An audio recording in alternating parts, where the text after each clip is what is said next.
स्वागत है आपका फाइनल ट्रेड में। नमस्कार, मैं हूं दीपांशु भंडारी। पूरे दिन उतार चढ़ाव वाला आपको बाजार रहा है, बट निफ्टी ने कोशिश करी थी रिकवरी की। एक बार अच्छी रिकवरी भी हुई, 17,500 पर आया भी और उसी के इर्द गिर्द आपको कारोबार होते हुए दिख रहा है। पर आज बैंक्स का सहारा आपको नहीं मिल रहा है, जिसकी वजह से आप बैंक निफ्टी 1% देख रहे हैं। अगर बैंक्स का थोड़ा भी सहारा होता तो निफ्टी शायद आपको अच्छी पॉजिटिव गेन्स के साथ ट्रेड करते दिख रहा है। बट नतीजों के लिहाज से इंपॉर्टेंट दिन है आज। कुछ नतीजे ऑलरेडी आ चुके हैं जिस पर बाजार कर रहे हैं रिएक्ट, कुछ नतीजे आने की तैयारी में हैं, तो उससे पहले उतार चढ़ाव बना हुआ है और साथ ही वीकली एक्सपायरी है, तो वो भी वॉलेटिलिटी ऐड कर रही है। तो बात यही है, स्टॉक स्पेसिफिक एक्शन है बाजार में, इंडेक्स में आपको मूव्स आती हुई दिख रही हैं और साथ ही नतीजों का भी एक्शन बना हुआ है। तो कैसे करना है इस बाजार में ट्रेड, कहां रखनी है आपको नजर, इस पर करेंगे बातचीत। आइए सबसे पहले इस समय की बड़ी बातें क्या है ये भी जान लेते हैं। Anil ji, good afternoon sir.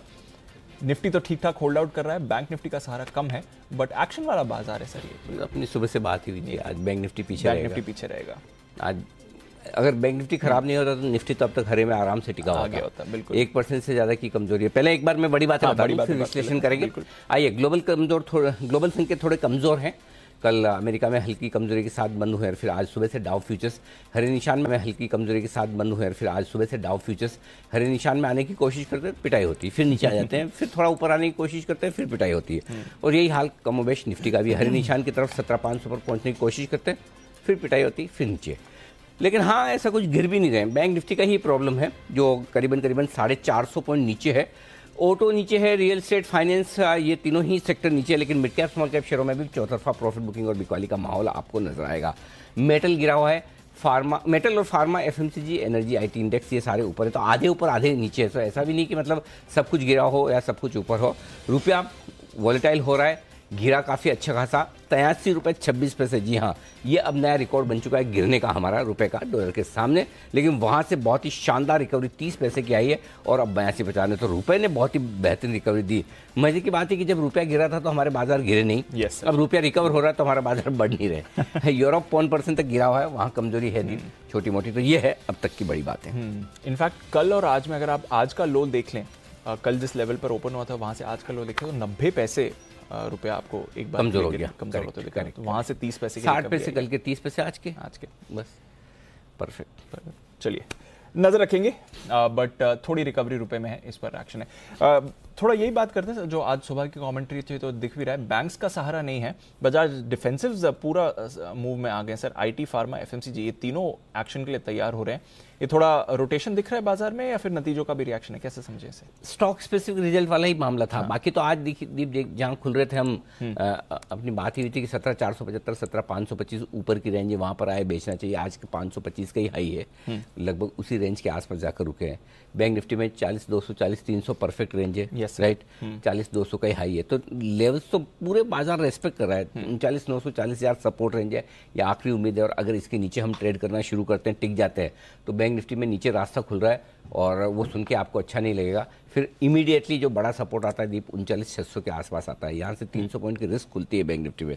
काफ़ी लोग कह भी रहे थे कि आज आप थोड़ा सुबह मजबूत साउंड नहीं कर रहे थे। मजबूत जो मैंने साउंड करा था वो बैंक निफ्टी पर ही नहीं कर रहा था। और बैंक निफ्टी आप देखो, निफ्टी में तो मैंने कहा भी कि 475 525 की रेंज में मौका मिलेगा और वहीं पर मौका दिया भी, अभी भी दे रहा है, अभी भी वहाँ पर कोई खराबी नहीं है। लेकिन बैंक निफ्टी की कमजोरी एकदम क्लियर कट समझ में आ रही थी और ये सपोर्ट के एकदम नजदीक है। यहां से गए तो फिर सीधा फिर 39,600 625 के आसपास बड़ा सपोर्ट है। बीच में छोटा मोटा मिल सकता है लेकिन बड़ा सपोर्ट वहीं पर है। सो आई थिंक देखते हैं लास्ट मोमेंट क्या होता है। डेटा भी इंटरेस्टिंग बनते हुए दिख रहे हैं। सो आई थिंक रिकवरी के लिए अगर आपको ट्रेड करना है, अगर डाउ फ्यूचर्स बेहतर होते हुए दिखे, आपको रिकवरी के लिए ट्रेड करना है कि चलो डाउ फ्यूचर्स बढ़िया हो गया, करेंसी रिकवर हो रही है, ठीक है, और ग्लोबल मूड माहौल उतना अगर खराब नहीं है, तो आपको रिकवरी में निफ्टी खरीदना है। रिकवरी में निफ्टी खरीदना, हाँ, क्योंकि ऐसा नहीं कि भाई 1.25% बैंक निफ्टी गिर गया इसलिए मैं बैंक निफ्टी खरीदने की सोचूं। खरीदना उसको है जो मजबूत है, बेचना उसको जो कमजोर है। करेक्ट, क्लियर है। सो ये अगले 1.5 घंटे की अपनी स्ट्रेटेजी है। वेट एंड वॉच पे रहिए थोड़ा सा, क्योंकि इंपॉर्टेंट सपोर्ट लेवल पर निफ्टी है, बैंक निफ्टी है 39,900 और इंपॉर्टेंट रुकावट लेवल पर निफ्टी है 17,500 525 525 के ऊपर निकल कर टिकेगा, बढ़िया तेजी करेंगे 575 600 के लिए, और ये 39,900 के नीचे टिक कर जाएगा तो यहाँ पर नीचे की तरफ 39,600 625 तक के टारगेट के लिए शॉर्ट करेंगे। ठीक है सर। दोनों तरफ के ट्रेड बहुत बढ़िया बनने की संभावना बन रही, दोनों अहम लेवल के आसपास है। थोड़ा सा वेट एंड वॉच करिए, हो सकता है अगले 10-15 मिनट में तस्वीर आपके लिए ज़्यादा साफ हो जाए। चलिए 10-15 मिनट का इंतजार करते हैं, तब तक अनिल जी डेटा भी देख लेंगे, स्ट्रैटेजी भी जानेंगे, बट बाजार का व्यू यही है, निफ्टी स्ट्रेंथ दिखा रहा है, बैंक निफ्टी आज सुस्त है। पर आइए खबरें और ट्रिगर्स, ढेरों नतीजे आ चुके हैं, ढेरों नतीजे आने वाले हैं, ट्रिगर्स क्या हैं बाजार के जान लेते हैं। नुपुर हमारे साथ हैं और साथ ही अरमान भी है। नुपुर गुड आफ्टरनून, बताएं कौन से इंपॉर्टेंट ट्रिगर्स बाजार के लिए। रिजल्ट्स के साथ शुरुआत करते हैं। एशियन पेंट के अभी थोड़ी देर पहले नतीजा आए तो axis bank, Bajaj finance, ITC, Tata consumer products के नतीजे आने बाकी है। निफ्टी से एफएनओ की बात करें तो कोफोर्ट, डिक्सन टेक, आईएक्स, एलएनटी फाइनेंस होल्डिंग, श्रीराम, यूबीएल, इंडिया मार्ट जैसे स्टॉक है जहां नतीजे आने अभी बाकी है। पीटीसी इंडस्ट्रीज प्रेफरेंशियल इशू के थ्रू जो कंपनी फंड रेज करने वाली है उसकी आज बोर्ड बैठक है, तो ये स्टॉक भी फोकस में। महंगाई इन्फ्लेशन को लेकर आज उच्च स्तरीय बैठक है 5:30 बजे, तो यहाँ से क्या आता है उस पर भी बाजार की नज़र रहेगी, काफ़ी इंपॉर्टेंट है ये। ग्लोबल से यूरोपियन यूनियन के जो लीडर्स हैं उनके यहाँ समिट है, तो यहाँ पर भी बाजार की नज़र रहेगी। कल की बात करें तो दिवाली वीकेंड के पहले काफ़ी सारे रिजल्ट्स आने वाले हैं। निफ्टी से Bajaj Finserv, HDFC life insurance, HUL, JSW steel, SBI life Nifty से रिजल्ट्स आते दिखेंगे और रिलायंस के भी कल नतीजे। एफएनओ से अंबुजा सीमेंट्स, अतुल, बिल्डासॉफ्ट, डीएलएफ, लॉरस लैब, टोरेंट फार्मा, यूएसएल के कल नतीजे आने वाले। घर वाले टेक्निकल फाइबर्स की बात करें तो शेयर बायबैक के प्रस्ताव पर कंपनी विचार करने वाली है। वोडाफोन आइडिया जो फंड जुटाने वाले हैं प्राइवेट प्लेसमेंट के थ्रू, उसकी भी कल बोर्ड बैठक है, तो ये स्टॉक भी फोकस में रहने वाला है। ग्लोबल से यूरोप से फिर से कंज्यूमर कॉन्फिडेंस का डेटा आने वाला है अक्टूबर के महीने का, तो यहाँ नजर रहेगी। शनिवार की बात करें तो काफ़ी सारे रिजल्ट्स वहाँ भी और काफ़ी इंपॉर्टेंट भी है। निफ्टी से ICICI bank, Kotak Mahindra bank के नतीजे आते दिखेंगे। एफएनओ से IDFC first bank, IGL, MCX और आरबीएल के नतीजे। इंटरेस्टिंगली T20 वर्ल्ड कप की शुरुआत है, तो 2 मैच है उस दिन, तो वहाँ पे भी सब लोगों की नज़र रहेगी, स्पेशली आपकी। अनिल जी वर्ल्ड कप शुरुआत हो रही है सैटरडे, देखना पड़ेगा। इंडिया पाकिस्तान संडे है ना, 23rd और दिन में 1:30 बजे। अरमान के तो सोने का टाइम है ना अरमान? क्रिकेट देखते नहीं? देखते देखता, हाँ फिर तो ठीक है। यहीं पे देखेंगे, ऑन लोकेशन देख लेंगे। ऑन लोकेशन नहीं, दिवाली पे कहाँ छोड़ेंगे? दिवाली पे घर छोड़ के थोड़ी जाना है, और बहुत दूर है ऑस्ट्रेलिया, मतलब आसपास में होता तो फिर भी सोच सकते हैं एक बार के दिवाली वेकेशन है, थोड़ा 3-4 दिन की छुट्टी आप घूम फिर के आ जाओ। टीवी पे बहुत अच्छा दिखता है दीप। हाँ, बड़ी स्क्रीन नहीं, बड़ी स्क्रीन सबसे बड़ी बात, आप रिवाइंड करके देख सकते हो। अच्छा रिव्यू भी आता, शुरू में तो मैच देखने जाते बड़ा ऐसा लगता था वापस है ना रिव्यू आएगा, अगर थोड़ा आप इधर उधर हो गए और आपने नहीं देखा तो मिस हो गया। अब तो खैर ठीक है, ये तो 5-7 साल पहले की बात, अब तो हर जगह स्क्रीन की होती है तो फिर पता चल जाता है, तो वैसा हाल है। इनफैक्ट अभी तो दर्शकों की छोड़ो, प्लेयर्स भी टीवी स्क्रीन पे देखते हैं रिव्यूज आउट कैसे हुआ। वो जाते जाते ऐसे देखते हुए जाते हैं मैं आउट कैसे हुआ है ना। फिर एक बार तो आउट होते हैं उनको झल्लाहट आती है, और दूसरा बार देखने के बाद दूसरी बार झल्लाहट, या तो बैट मारेंगे। तो 2 बार होता है आजकल। एनीवे चले बढ़िया है। तो इंडिया पाकिस्तान संडे को, सुपर संडे, दोपहर 1:30 बजे। Busy India Pakistan Sunday afternoon, इससे बड़ी चीज कोई टीवी पे हो नहीं हो सकती। बिल्कुल, तो चलिए मजा रहेगा, संडे का इंतजार भी है, बदला भी लेना है इस बार तो लेना है।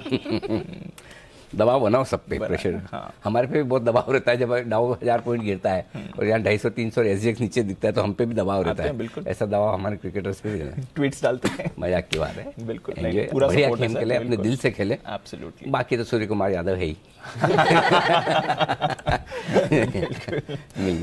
आइए खबरें और जो नतीजे, पहले एक्चुअली जो नतीजे आ चुके हैं आज उनके बारे में जानते हैं। अरमान बताएं कौन से नतीजे आ चुके हैं ऑलरेडी? जी, कई सारे नतीजे हैं, जिसमें सबसे पहले एशियन पेंट्स के नतीजे हैं, जहां पे अगर आप मुनाफा देखेंगे, मुनाफे में 33% की बढ़ोतरी है। आय में लगभग 19% की बढ़ोतरी है। हालांकि मार्जिन्स अगर आप वाई आधार पर देखेंगे, वाई आधार पर बढ़कर आए हैं, 13% से बढ़कर 14.5% पर आए हैं। हालांकि जो अनुमान था वो 17-18% के आसपास का था। कोलगेट की बात करें तो वहां पर मुनाफे में लगभग 3% की बढ़ोतरी है। आय भी लगभग 3% के आसपास बढ़कर आई है। मार्जिन्स हालांकि घटकर आए हैं, 30% से घटकर लगभग 29.3% के आसपास आए हैं। कैनरा बैंक, यहाँ पे अगर आप स्टैंडअलोन एनआईएस की बात करेंगे तो वहां पे लगभग 19% की बढ़ोतरी है। ग्रॉस एनपीए 6.98% से घटकर 6.37 लगभग 6.4% पर आया है। सेंट्रल बैंक ऑफ इंडिया वहां पर NII लगभग 25% बढ़कर आई है। ग्रॉस NPA में भी सुधार देखा गया है, 14.9% से घटकर 9.7%, अच्छा खासा सुधार देखा गया है उनके ग्रॉस NPA में। उसी के साथ साथ प्रोविजनिंग जो है वहां पर 23% की आपको बढ़ोतरी दिखेगी। ग्रैन्यूल्स इंडिया, यहां पर मुनाफे में 80% की बढ़ोतरी है और मार्जिन्स भी बढ़कर आए हैं, इंटरेस्टिंगली 17% से बढ़कर 21% पर आए हैं। सिम्फनी, यहां पर आय में लगभग 25% की बढ़ोतरी और मार्जिन्स देखेंगे, मार्जिन्स में कटौती देखी गई है, 17.7% से घटकर 13% पर आए हैं। यूनियन बैंक, NII लगभग 22% बढ़कर आए हैं और ग्रॉस NPA में भी सुधार देखा गया है, 10.2% से घटकर 8.5% पर। एरिस लाइफ साइंस की बात करें तो वहां पर आय में 28% की बढ़ोतरी, मार्जिन्स हालांकि घटकर आए हैं, लगभग 39% से घटकर 33% पर आए हैं। और अंत में जुबिलेंट इंग्रीविया पर ध्यान रखिएगा क्योंकि इनकी आय तो लगभग 6.7% बढ़ी है, पर मार्जिन्स अच्छे खासे घटकर आए हैं, 16% से घटकर 11.7% पर आए हैं। ओके, तो ये हैं आपके लिए कुछ नंबर्स, कई सारे नंबर्स आपकी स्क्रीन पर फ्लैश हो रहे हैं, बट अरमान कुछ खबरें भी आई हैं आज, बताएं इनके बारे में। TCS में, जिसमें यूके की सुपरमार्केट रिटेलर जो सेंसबरी है उन्होंने TCS के साथ करार किया है और ये क्लाउड इंफ्रा के जरिए ग्रोथ में बढ़ोतरी के लिए उन्होंने कंपनी के साथ करार किया है। RCF, जिसमें रायगढ़ स्थित RCF प्लांट में कल देर शाम ब्लास्ट हुआ था और उस ब्लास्ट में 3 व्यक्तियों की मौत हुई और कई लोग जख्मी किए हुए हैं। स्टील कंपनीज पर भी ध्यान रखिएगा क्योंकि स्टील पर एक्सपोर्ट ड्यूटी वापस लेने पर विचार किया जा सकता है और सेस बिल में संशोधन पर संबंधित पक्षों पर चर्चा भी जारी है। एस्टर DM हेल्थकेयर, जिसमें सब्सिडरी ने शारजाह में नए हॉस्पिटल की शुरुआत की है। लुपिन, जहां पे उन्होंने अमेरिका में एक नई दवा लॉन्च की है। उसी के साथ साथ अगर आप अंत में देखेंगे कि वहां पर कई सारी ब्लॉक डील्स भी हैं, जिसमें एडलवेस है लगभग 41 lakh shares, CG power 13 lakh, PNB 25 lakh, ITC लगभग 7 लाख और BEL लगभग 28 लाख शेयरों के कई सौदे किए गए। ओके, तो ये है आपके लिए सारे खबरों वाले शेयर। ITC में सिर्फ 7 लाख शेयरों की ब्लॉक डील, यस सर, उसमें भी आपने ले ली। मुझे पक्षपातपूर्ण रवैया दिख रहा है। ITC के प्रति आपका भी प्रेम ज्यादा है थोड़ा। Yes sir. नूपुर का तो समझ में आता है, नूपुर तो ट्रैक करती हैं, लेकिन नूपुर आपने तो नहीं कहा। नहीं, थोड़ा दबाव, आउटसाइड दबाव है। ओके, अच्छा, बाहर से दबाव है। ओके, तो ये है सारे के सारे खबरों वाले शेयर जहां पर आज है एक्शन भरपूर और इसी एक्शन को अगले 1.5 घंटे आगे बढ़ाने के लिए एक्सपर्ट्स का दमदार पैनल है आपके साथ तैयार। कुणाल जी, राकेश जी और हिमांशु जी, मुदित जी, 4 हैं दिल्ली के महानुभाव।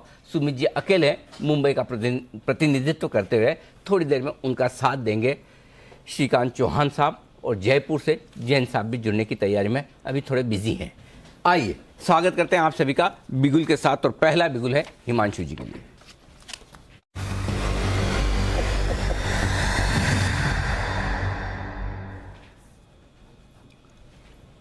हिमांशु जी, स्वागत है आपका, बताएं sir. Good afternoon to you Anil ji, good afternoon Deep, good afternoon everyone. Anil ji, share वो है जो इंडिया की बुल रन है उसमें सबसे बड़ा जो बुलिश स्टॉक रहा है अदानी एंटरप्राइजेज। यहां पर 3900 के लेवल से जो गिरावट आई थी उसकी जो करेक्शन है वो खत्म होती हुई नजर आ रही है। तो ऑप्शन के जरिए ट्रेड लेते हैं अनिल जी। 3300 के स्ट्राइक का कॉल ऑप्शन खरीदना है, 70-72 रुपए के आसपास ट्रेड करता है, इसमें करंट लेवल्स पे खरीदारी करें। 66-67 रुपए तक भी कोई डिप आता है तो ऐड करके चलने की सलाह रहेगी। 90 रुपए का पहला टारगेट अनिल जी, 120 रुपए का दूसरा टारगेट और स्टॉप लॉस लगाना है 55 रुपए का। मेरा ऐसा मानना है कि अदानी एंटरप्राइजेस की जो करेक्शन थी 3900 से लेकर 3100 तक वो पूरी होती हुई नजर आई है और अब वापस से ये स्टॉक एक तेजी के लिए तैयार है।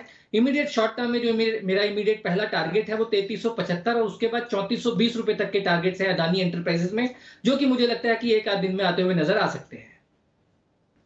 तो अदानी एंटरप्राइजेज इससे कर रहे हैं शुरुआत हिमांशु जी, देखते हैं ये काउंटर एक्शन में आपको दिख रहा है। 3300 की कॉल खरीदी। आइए चलते हैं मुदित जी के पास और लेते हैं मुनाफे वाले मुदित।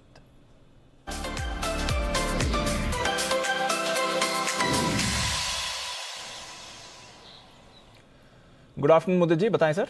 पार कर जाएगा तो ये दीप, good afternoon. Anil ji, good afternoon. Coincidentally मेरा स्टॉक भी अदानी एंटरप्राइजेज ही है और हिमांशु जी ने सारा सब कुछ बोल ही दिया, बट मैंने शायद टारगेट्स नहीं सुने हैं। तो मेरे हिसाब से 3370 और 3410 ये 2 टारगेट्स के लिए अदानी एंटरप्राइजेज लॉन्ग कर सकते हैं। स्टॉप लॉस रहेगा 3280 का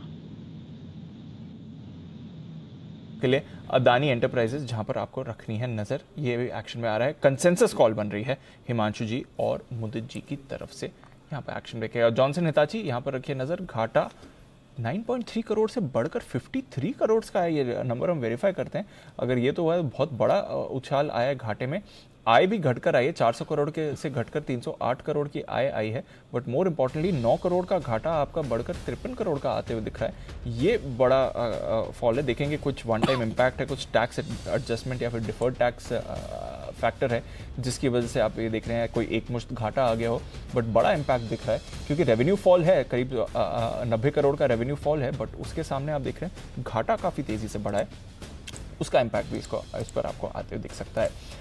आइए कुछ और काउंटर्स हैं जहां पर आपको रखनी है नज़र, क्योंकि आज बाजार काफ़ी गर्म हो रहे हैं और मूवमेंट भी काफ़ी आ रहे हैं। एक बार मुदित जी हैं तो आईटीसी पर भी एक बार फ्रेश व्यू ले लिया जाए। नंबर्स किसी भी वक्त आ सकते हैं सर, जरा आईटीसी पर फ्रेश व्यू दें। फिलहाल लेवल्स क्या दिख रहे हैं? सुबह से इसी लेवल पर है, बाजार के उतार चढ़ाव का कोई चार्ट पर अब तक तो असर नहीं पड़ा है। देखिए, आज सुबह वाले 920 BTST में भी हमने आईटीसी पे बात करी थी और हमने 354 358 के टारगेट्स दिए थे। टारगेट्स हमारे इंटैक्ट हैं, हमने रिजल्ट के बेसिस पे बात नहीं करी है। चार्ट्स पूरी तरह से इंटैक्ट हैं। 370 तक के अपसाइड मूव तो दिखाएगा ही दिखाएगा और कोई बड़ी बात नहीं है। आज के सेशन में 358 के चार्ट्स देखने को मिले हैं। जो प्रीवियस स्विंग हाई था वो निकल गया है, वहां से स्टॉक कंसोलिडेट होता हुआ नजर आ रहा है और कंसोलिडेशन में वॉल्यूम्स लगातार बढ़ते हुए नजर आ रहे हैं। तो हमारा ऐसा मानना है 370 बिल्कुल टारगेट्स नजर आएंगे और आज के लिए 358 के जो टारगेट्स दिए हैं वो बिल्कुल इंटैक्ट हैं। हो सकता है रिजल्ट के बेसिस पे अच्छे रिजल्ट आए और स्टॉक में मूवमेंट देखने को मिले। जो स्टॉप लॉस जो आया 344 का, ये इंट्राडे स्टॉप लॉस है। उसके साथ आप इंटरडे पोजीशन अगर आपने बनाई है तो 344 के स्टॉप लॉस से होल्ड करें। अगर आप पोजीशनल ट्रेड करना चाहते हैं तो 370 के टारगेट्स नजर आएंगे। स्टॉप लॉस रहेगा 330 का। तो ये है आपके लिए राय आती हुई इस वक्त आईटीसी पर, जहां पर मुदित जी लगातार बार बार रहे हैं सुपर डुपर बुलिश। आइए स्पेशल पिक की फरमाइश कुणाल जी राकेश जी की तरफ से, उसके बाद आ रही है आपके लिए स्पेशल DII पिक भी। तो पहले स्पेशल पिक का बिगुल।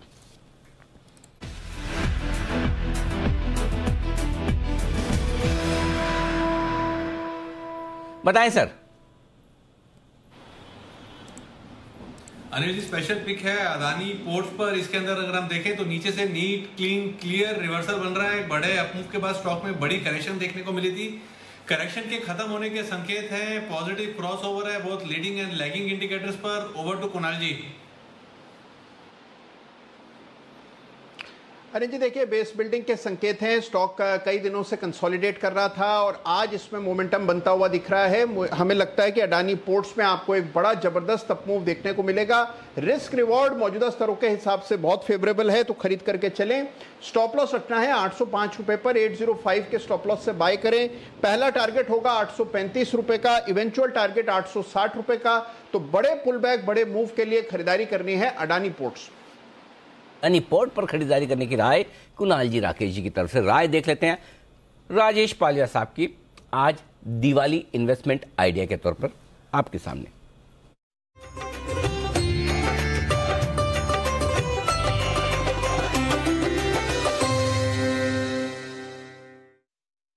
मेरा दिवाली पिक है वोल्टेम ट्रांसफार्मर। ये स्टॉक को देखें तो स्टॉक ने 2007 के बाद अब जिस तरीके से ईयरली चार्ट पे ब्रेकआउट दिए, तो एक लॉन्ग टर्म कंसोलिडेशन के बाद स्टॉक में काफ़ी बड़े प्राइस एक्शन देखने को मिले और स्टॉक में काफ़ी अच्छा एक्यूमुलेशन पिछले कुछ सालों में देखने को मिला है। तो हम वोल्टेम ट्रांसफार्मर को यहाँ पे बाय एंड एक्यूमुलेट की सलाह देंगे। स्टॉप लॉस रखें करीब 2200 रुपये के आसपास और 3200 से 3400 तक के अपसाइड के टारगेट के लिए वोल्टेम ट्रांसफार्मर बाय करने की सलाह रहेगी दिवाली पिक में। ओके, तो ये है वोल्टेम ट्रांसफार्मर जो खरीदारी करने की राय राजेश पालिया साहब की तरफ से आपके लिए। 26 रुपए के आसपास स्टॉक ट्रेड करता हुआ दिख रहा है और 32 और 34 रुपए के टारगेट के लिए यहां पर आपको खरीदारी करनी है इन्वेस्टमेंट आइडिया के तौर पर। आइए बढ़ते आगे। एक बिगुल है सुमित जी के लिए, सुमित के superhit share.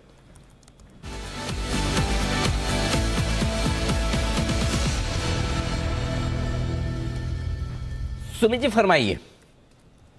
Anil ji, bye का स्टॉक है। स्टॉक का भाव चल रहा है 790 रुपीज, 790 रुपए। स्टॉक का नाम है भारतीय एयरटेल। भारतीय एयरटेल के अंदर कल का हाई ब्रेक हुआ है और पिछले 4 दिनों से स्टॉक धीरे धीरे करके तेजी दिखा रहा था और आज भी सुबह से भारतीय एयरटेल ने स्ट्रेंथ मेंटेन की हुई है।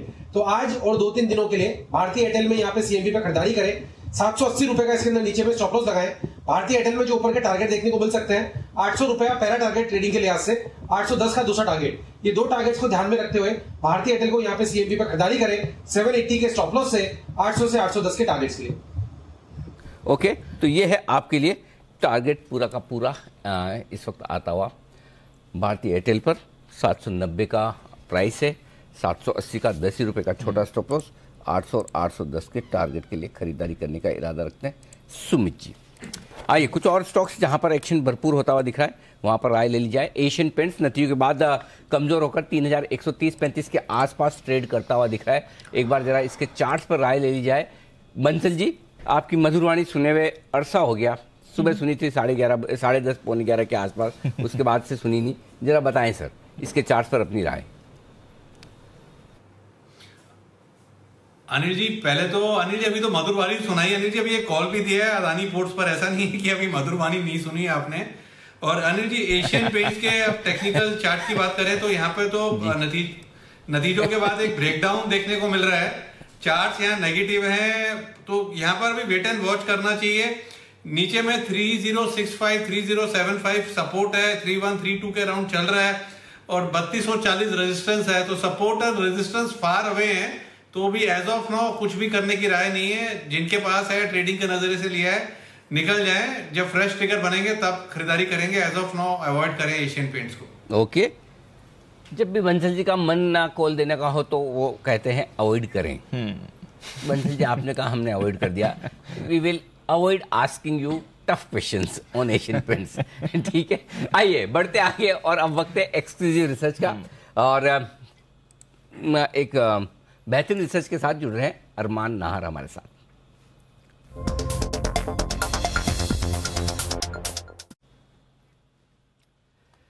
बताएं अरमान, कावेरी सीड्स के बायबैक पर रिसर्च है, बताइए क्या है डिटेल्स, किस तरह का बायबैक हो सकता है, कितना हो सकता है, किस प्राइस पर हो सकता है?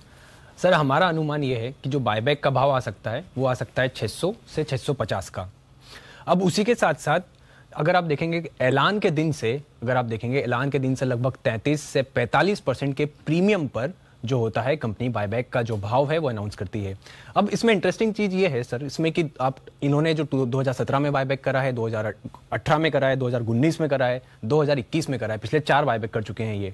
तो 2017 से 2019 में तो उन्होंने टेंडर रूट के जरिए बायबैक किया था, पर 2021 में इन्होंने बायबैक जो किया था वो ओपन मार्केट के जरिए किया था। तो अगर वो टेंडर रूट के जरिए करते हैं तो लगभग 33% प्रीमियम करते हैं, पर और अगर ओपन मार्केट के जरिए करते हैं तो लगभग अगर देखा जाता है 45% प्रीमियम पर होता है। उसी के साथ साथ जो पुरानी कैलकुलेशंस के हिसाब से बन के आता है कि 100 से 150 करोड़ तक का जो हो सकता है ये बायबैक, और लगभग 2 से 4% इक्विटी का बायबैक हो सकता है। इसी के साथ साथ सर इसमें एक इंटरेस्टिंग रिसर्च ये भी है कि जो 2021 में इन्होंने ओपन मार्केट के जरिए जो इन्होंने बायबैक किया था, जो उसके पहले तो वो टेंडर रूट के जरिए कर रहे थे, तो 25 अगस्त 2021 को उन्होंने सारी डिटेल्स दी थी बायबैक्स की कि कितने भाव पे कर रहे हैं, क्या कर रहे हैं। उस समय कंपनी का भाव था 577। फिर वो ओपन मार्केट का जो रूट के जरिए उन्होंने बायबैक किया था वो 2 सितंबर से 11 अक्टूबर तक किया था। इस समय के दौरान भी स्टॉक में कोई मूवमेंट नहीं आया। उन्होंने लगभग 120 करोड़ के आसपास का जो टोटल ओपन मार्केट के जरिए बायबैक करा, तो शेयर के भाव में कोई बदलाव नहीं आया। तो ओवरऑल बायबैक हो सकता है 600 से 650 का हो। टेंडर रूट के जरिए अगर करते हैं तो 33% प्रीमियम पर पिछली बार उन्होंने ओपन मार्केट के जरिए करा था। और एक और चीज इंटरेस्टिंग इसमें यह है कि जो भी नया बायबैक आता है वो पिछले बायबैक का जो भाव है उससे थोड़ा एक्सटेंड कर देते हैं। पर क्योंकि पिछला बायबैक ओपन मार्केट था तो वो 850 के भाव पर था, पर अभी ऑलरेडी भाव बहुत कम है, तो लगभग 600 से 650 तो एक मिनिमम रेंज बनती ही है जहां पर ये बायबैक आने की पूरी उम्मीद है। हो सकता है थोड़ा से और एक्सटेंड हो जाए। बट आप कह रहे हैं बायबैक से स्टॉक प्राइस पर कुछ ज्यादा इंपैक्ट नहीं आता? कोई इंपैक्ट नहीं होता। और ऐसा नहीं है कि उस समय निफ्टी में बढ़ोतरी नहीं थी, निफ्टी में भी उस समय लगभग 8% की तो बढ़ोतरी थी उस समय। फिर भी स्टॉक के भाव में जब से ओपन रूट के जरिए बायबैक करा उन्होंने, 1 महीने के अंतराल में कोई शेयर प्राइस में कोई और नीचे ही आया शेयर्स। लेकिन खाली पिछली बार ऐसा था कि ओपन मार्केट था सर, पिछली बार सिर्फ open market, otherwise tender route था। इस बार भी टेंडर रूट है सर, इस बार मोस्ट लाइकली ओपन मार्केट ही, क्योंकि शेयर का भाव ऑलरेडी बहुत कम है। पिछली बार उन्होंने 850 पे बायबैक का भाव अनाउंस किया था, मैक्सिमम बायबैक प्राइस। तो इस बार भी क्योंकि शेयर का भाव बहुत कम है तो मोस्ट लाइकली हो सकता है कि ओपन मार्केट के लिए वापस बढ़ा हुआ भाव ही दे, और बढ़ा हुआ भाव देंगे तो ओपन मार्केट के लिए जरिए ज्यादा इजी लगेगा। ओके, कोशिश करिए इस बार मैनेजमेंट को बुलाने की बात करेंगे, समझ में आएगा कि क्या है क्या नहीं। बट ठीक है, देखिए प्रीमियम पर तो होता है। अब ओपन मार्केट परचेज होगा तो ज़्यादा फायदा नहीं, डायरेक्टली टेंडर रूट से होगा तो सीधा सीधा फायदा है। ओपन मार्केट होने पर यह है कि ग्रेजुअली इक्विटी कम होती है, इनडायरेक्टली और लॉन्ग टर्म इन्वेस्टर्स को बेनिफिट मिलता है। टेंडर ऑफर होने पर शॉर्ट टर्म इन्वेस्टर्स को और तुरंत आपको भाव का बेनिफिट मिलता है। तो दोनों ही स्ट्रेटजी अपनी अपनी जगह है, जो उस दिन हम बात भी कर रहे थे कि दोनों बायबैक की अपनी इंपॉर्टेंस है, किसी के कुछ फायदे किसी के कुछ फायदे। एक तरह का बायबैक जो ओपन मार्केट परचेज से होता है, यानी कि स्क्रीन पर आराम से 6 महीने में खरीदेंगे, वो लॉन्ग टर्म इन्वेस्टर्स को फायदा दिलाता है। और जो बायबैक टेंडर ऑफर के जरिए होता है वो शॉर्ट टर्म इन्वेस्टर्स को ज़्यादा फायदा दिलाता है। अब कंपनी के ऊपर है। बट इंटरेस्टिंग बात ये है कि स्टॉक मूव ये ज्यादा नहीं करता है। बेसिकली हमने देखा है जो बायबैक का अनाउंसमेंट आता है उस समय थोड़ा मूव होता है, उसके बाद ये वैसे ही उसी रेंज में आ जाता है, ज्यादा एक्शन नहीं दिखाता। तो ठीक है, तो ये है आपके लिए कुल मिलाकर पूरे बायबैक की डिटेल्स जो आती हुई कावेरी सीड्स के। एक बार इसके चार्ट्स पे कुणाल जी से राय ले ली जाए। कुणाल जी चार्ट्स देखेंगे जरा।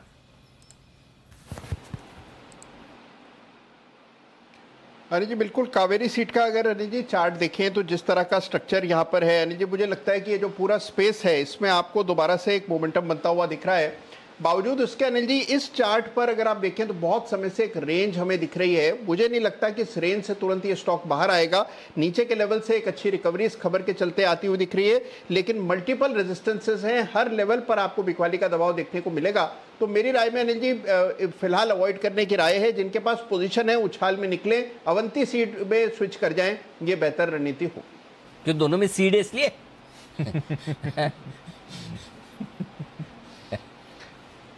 अनिल जी देखिए इस स्पेस में कई सारी और कंपनियां हैं, जैसे अवंती सीड हमें अच्छी लगती है, गोदरेज एग्रोवेट भी अनिल जी अच्छी है, उसमें भी स्विच कर सकते हैं। मतलब सीड की वजह से नहीं है, मेरे को लगा या तो सीड की वजह से अवंती सीड आपको पसंद आया होगा या हमारा SIP स्टॉक है उस वजह से पसंद आया। इनको तो कोई तीसरी वजह से पसंद आया कुणाल जी को। लेकिन कुणाल जी चलो फिर भी कोई बात नहीं, आपको पसंद तो आया ना अवंती सीड, बिल्कुल सही है, बेहतरीन क्वालिटी स्टॉक है बिल्कुल, और तकनीकी तौर पर भी मजबूत। तो कुणाल जी का धन्यवाद। राकेश जी ने 10 की कमाई में भी दिया अनिल जी।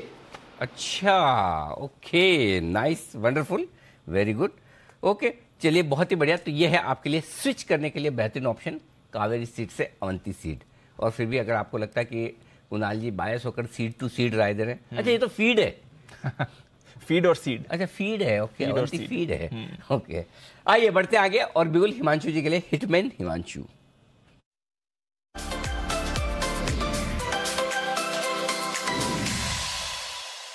ओ सॉरी, बिल्कुल मोदी जी के लिए था।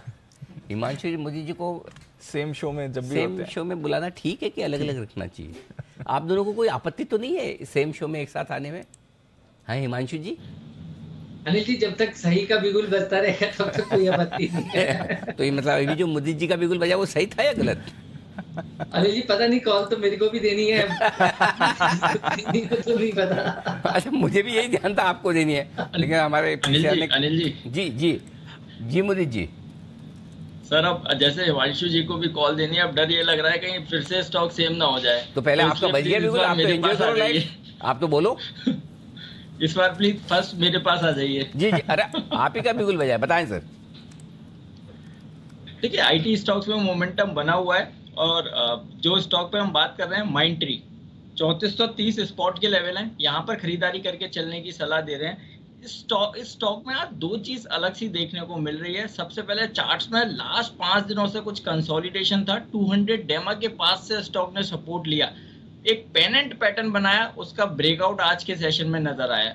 दूसरी चीज मेंशन करूंगा, 16-17% के OI एडिशन के साथ इस काउंटर में बाइंग देखने को मिल रही है। साथ ही साथ 3550 तक के कॉल राइटर्स पोजीशन कवर करते हुए नजर आ रहे हैं। ये सारी चीज को देखते हुए लगता है माइंट्री में कुछ बड़ा अपसाइड मूव आ सकता है। आज के लिए 3470 से 3500 के टारगेट्स नजर आते हैं। पोजिशनल अगर बात करें तो हमें 3 से 4 दिन के अंदर 3650 तक के अपसाइड मूव माइंट्री में नजर आते हैं। स्टॉप लॉस रहेगा 3375 का। ओके, तो ये है आपके माइंट्री जिस पर आपको रखनी है नजर। ये काउंटर भी एक्शन में बनते हुए दिख सकता है, मूव आ रही है कुछ स्टॉक्स में जहां पर रखनी है आपको नजर। आइए हिमांशु जी के लिए भी बिगुल है तैयार, हिटमैन हिमांशु।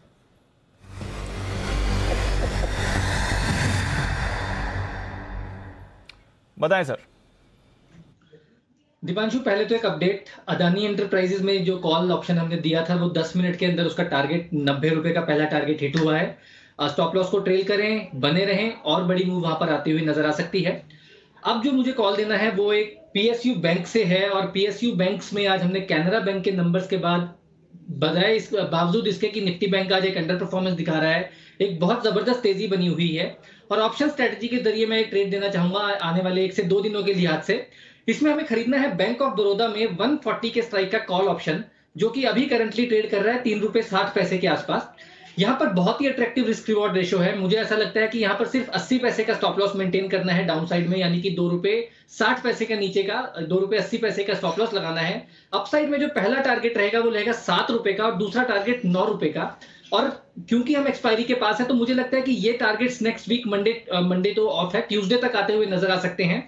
देखिए, बैंक ऑफ बड़ौदा में एक काफी चार्ट में काफी तेजी बनी हुई है पिछले कुछ दिनों से। आज के सेशन में स्टॉक ने न केवल कल का बल्कि प्रीवियस स्विंग हाई निकालने की कोशिश की है। मुझे लगता है बैंक ऑफ बड़ौदा यहां से 150 रुपए तक के टारगेट शायद कल तक दिखाने का पोटेंशियल रखता है, और ऐसा होता है तो ये जो कॉल ऑप्शन है 140 रुपए की जो मैंने सजाई है, ये दुगनी होने का पोटेंशियल रखती है। तो बैंक ऑफ बड़ौदा में 140 के स्ट्राइक की कॉल ऑप्शन खरीदारी करके चलने की सलाह है। और दीपांशु, एक छोटा सा अपडेट ये था कि लास्ट मंथ मैंने कैनरा बैंक पर एक स्पेशल पिक खरीदारी की सलाह दी थी। निफ्टी बैंक काफी ऊपर के लेवल से करेक्ट हुआ था, तो कैनरा बैंक में भी ये करेक्शन देखने को मिली थी। आज इतने दमदार नंबर आए हैं, खराब बैंकिंग की परफॉर्मेंस के बाद भी स्टॉक 260 रुपए के ऊपर निकल चुका है। मुझे लगता है कि it's a matter of time कि स्टॉक 300 रुपए की तरफ जाने की तैयारी कर रहा है। जो कैनरा बैंक में निवेशित है बने रहें, काफी अच्छे ऊपर के लेवल्स आने की तैयारी वहां पर होते हुए देखने को मिलेगी। Okay, perfect. तो ये है आपके लिए कैनरा बैंक में और साथ ही बीओबी खरीदारी करने की राय हिमांशु जी की तरफ से। आइए मुलाकात करने का वक्त सेठी साहब से।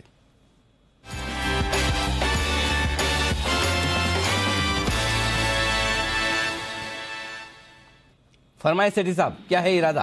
Good afternoon Anil ji, good afternoon Deepanshu. 2 stocks Anil ji, एक कैश मार्केट का और आज एक फ्यूचर्स का भी स्टॉक। बढ़िया सर, बताएं शुरुआत किससे करेंगे? शुरुआत कैश मार्केट का स्टॉक अनिल जी। जो आज कैश मार्केट के स्टॉक जिसमें खरीदारी करनी है, स्टॉक का नाम है आरसीएफ, राष्ट्रीय केमिकल्स एंड फर्टिलाइजर्स, जो अभी 98 के लेवल्स पे ट्रेड करता है। इस स्टॉक को मैंने कुछ दिनों पहले भी रेकमेंड किया था, 100 रुपए के लेवल्स पे रिकमेंड किया। 110 के टारगेट थे जो ऑलमोस्ट अचीव हो गए, और उसके बाद एक अच्छा खासा करेक्शन हुआ इस स्टॉक में। बट अभी हम देख रहे हैं फर्टिलाइजर स्टॉक्स में वापिस से एक जबरदस्त तेजी बनी है, जिसमें अब देखेंगे तो जीएनएफसी है या दीपक फर्टिलाइजर, चंबल फर्टिलाइजर, यूपीएल, सब में एक अच्छी तेजी बनी है। इस स्टॉक ने उतना परफॉर्म नहीं किया, मतलब अंडर परफॉर्म किया सेक्टर को। बट अब मुझे लगता है ये स्टॉक बिल्कुल चलने के लिए तैयार है। एक दमदार क्वालिटी की कंपनी है। और पहले सेक्टर के बारे में देखेंगे तो इंटरनेशनली चूंकि गैस के प्राइसेस बढ़े हुए हैं, तो कई सारे फर्टिलाइजर्स और एग्री केमिकल्स प्लांट बंद है यूरोप वगैरह में, तो उसके कारण से इंटरनेशनली भी काफी अच्छी डिमांड है।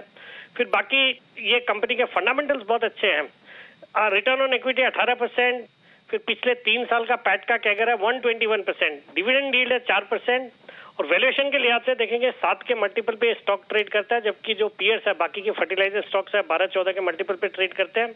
और इसके अलावा जो एक और ट्रिगर है वो इसका लैंड बैंक है। कंपनी के पास 800 एकड़ की लैंड बैंक है मुंबई में, जिसकी वैल्यू आकी जा रही है 10,000 करोड़। उसमें से कुछ इन्होंने लैंड एमएमआरडी और बीएमसी को दिया, बट उसके एवज में इनको टीडीआर मिले हैं जो कि सेल कर सकती है कंपनी। तो इस तरह की वैल्यू है कंपनी में। बाकी जून क्वार्टर के नतीजे भी बहुत अच्छे थे, 295 करोड़ का पैट था, 212 करोड़ के सामने पिछले साल इसी क्वार्टर में किया था। मुझे लगता है ये स्टॉक यहाँ से बहुत ही अच्छे अपसाइड दिखाएगा। मतलब शॉर्ट टर्म में मेरे टारगेट है वापस से 110 के, स्टॉप लॉस रखता है 92 का। बाकी इस स्टॉक को यहाँ से बजट तक के लिए भी बिल्कुल लेके रखना चाहिए। Fertiliser as a sector always budget के पहले अच्छा करता है, और बजट तक मुझे लगता है इस स्टॉक को रखेंगे तो यहाँ से और सब्सटेंशियल अपसाइड देखने को मिलेगी। तो ये है आपके लिए आरसीएफ में खरीदारी करने की राय। बड़े टारगेट 110 रुपए के आते हुए दिख रहे हैं, न कि 100 के भी, और बजट तक खरीदारी करके रखने की राय सेठी साहब की तरफ से। आइए सेठी साहब से लेते हैं दूसरी पिक, और आज फॉर अ चेंज वायदा कारोबार का शेयर सेठी साहब तो जा रहे हैं, बताएं सर।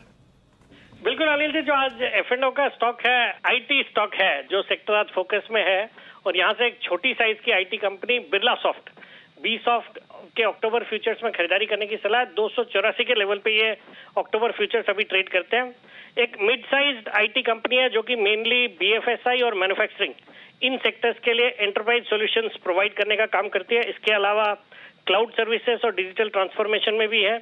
और क्लाउड सर्विसेज के लिए तो इन्होंने दुनिया की दिग्गज कंपनियां जैसे गूगल, माइक्रोसॉफ्ट और अमेजन वेब सर्विसेज, इन तीनों के साथ टाई अप किया हुआ है। तो इस तरह की कंपनी है। बाकी अनिल जी, इस बार हमने देखा जितने भी आईटी कंपनीज है, तो जो फ्रंटलाइन आईटी कंपनीज है उनके नतीजे तो अच्छे आई है, जैसे इन्फोसिस, एचसीएल टेक वगैरह के, टीसीएस के।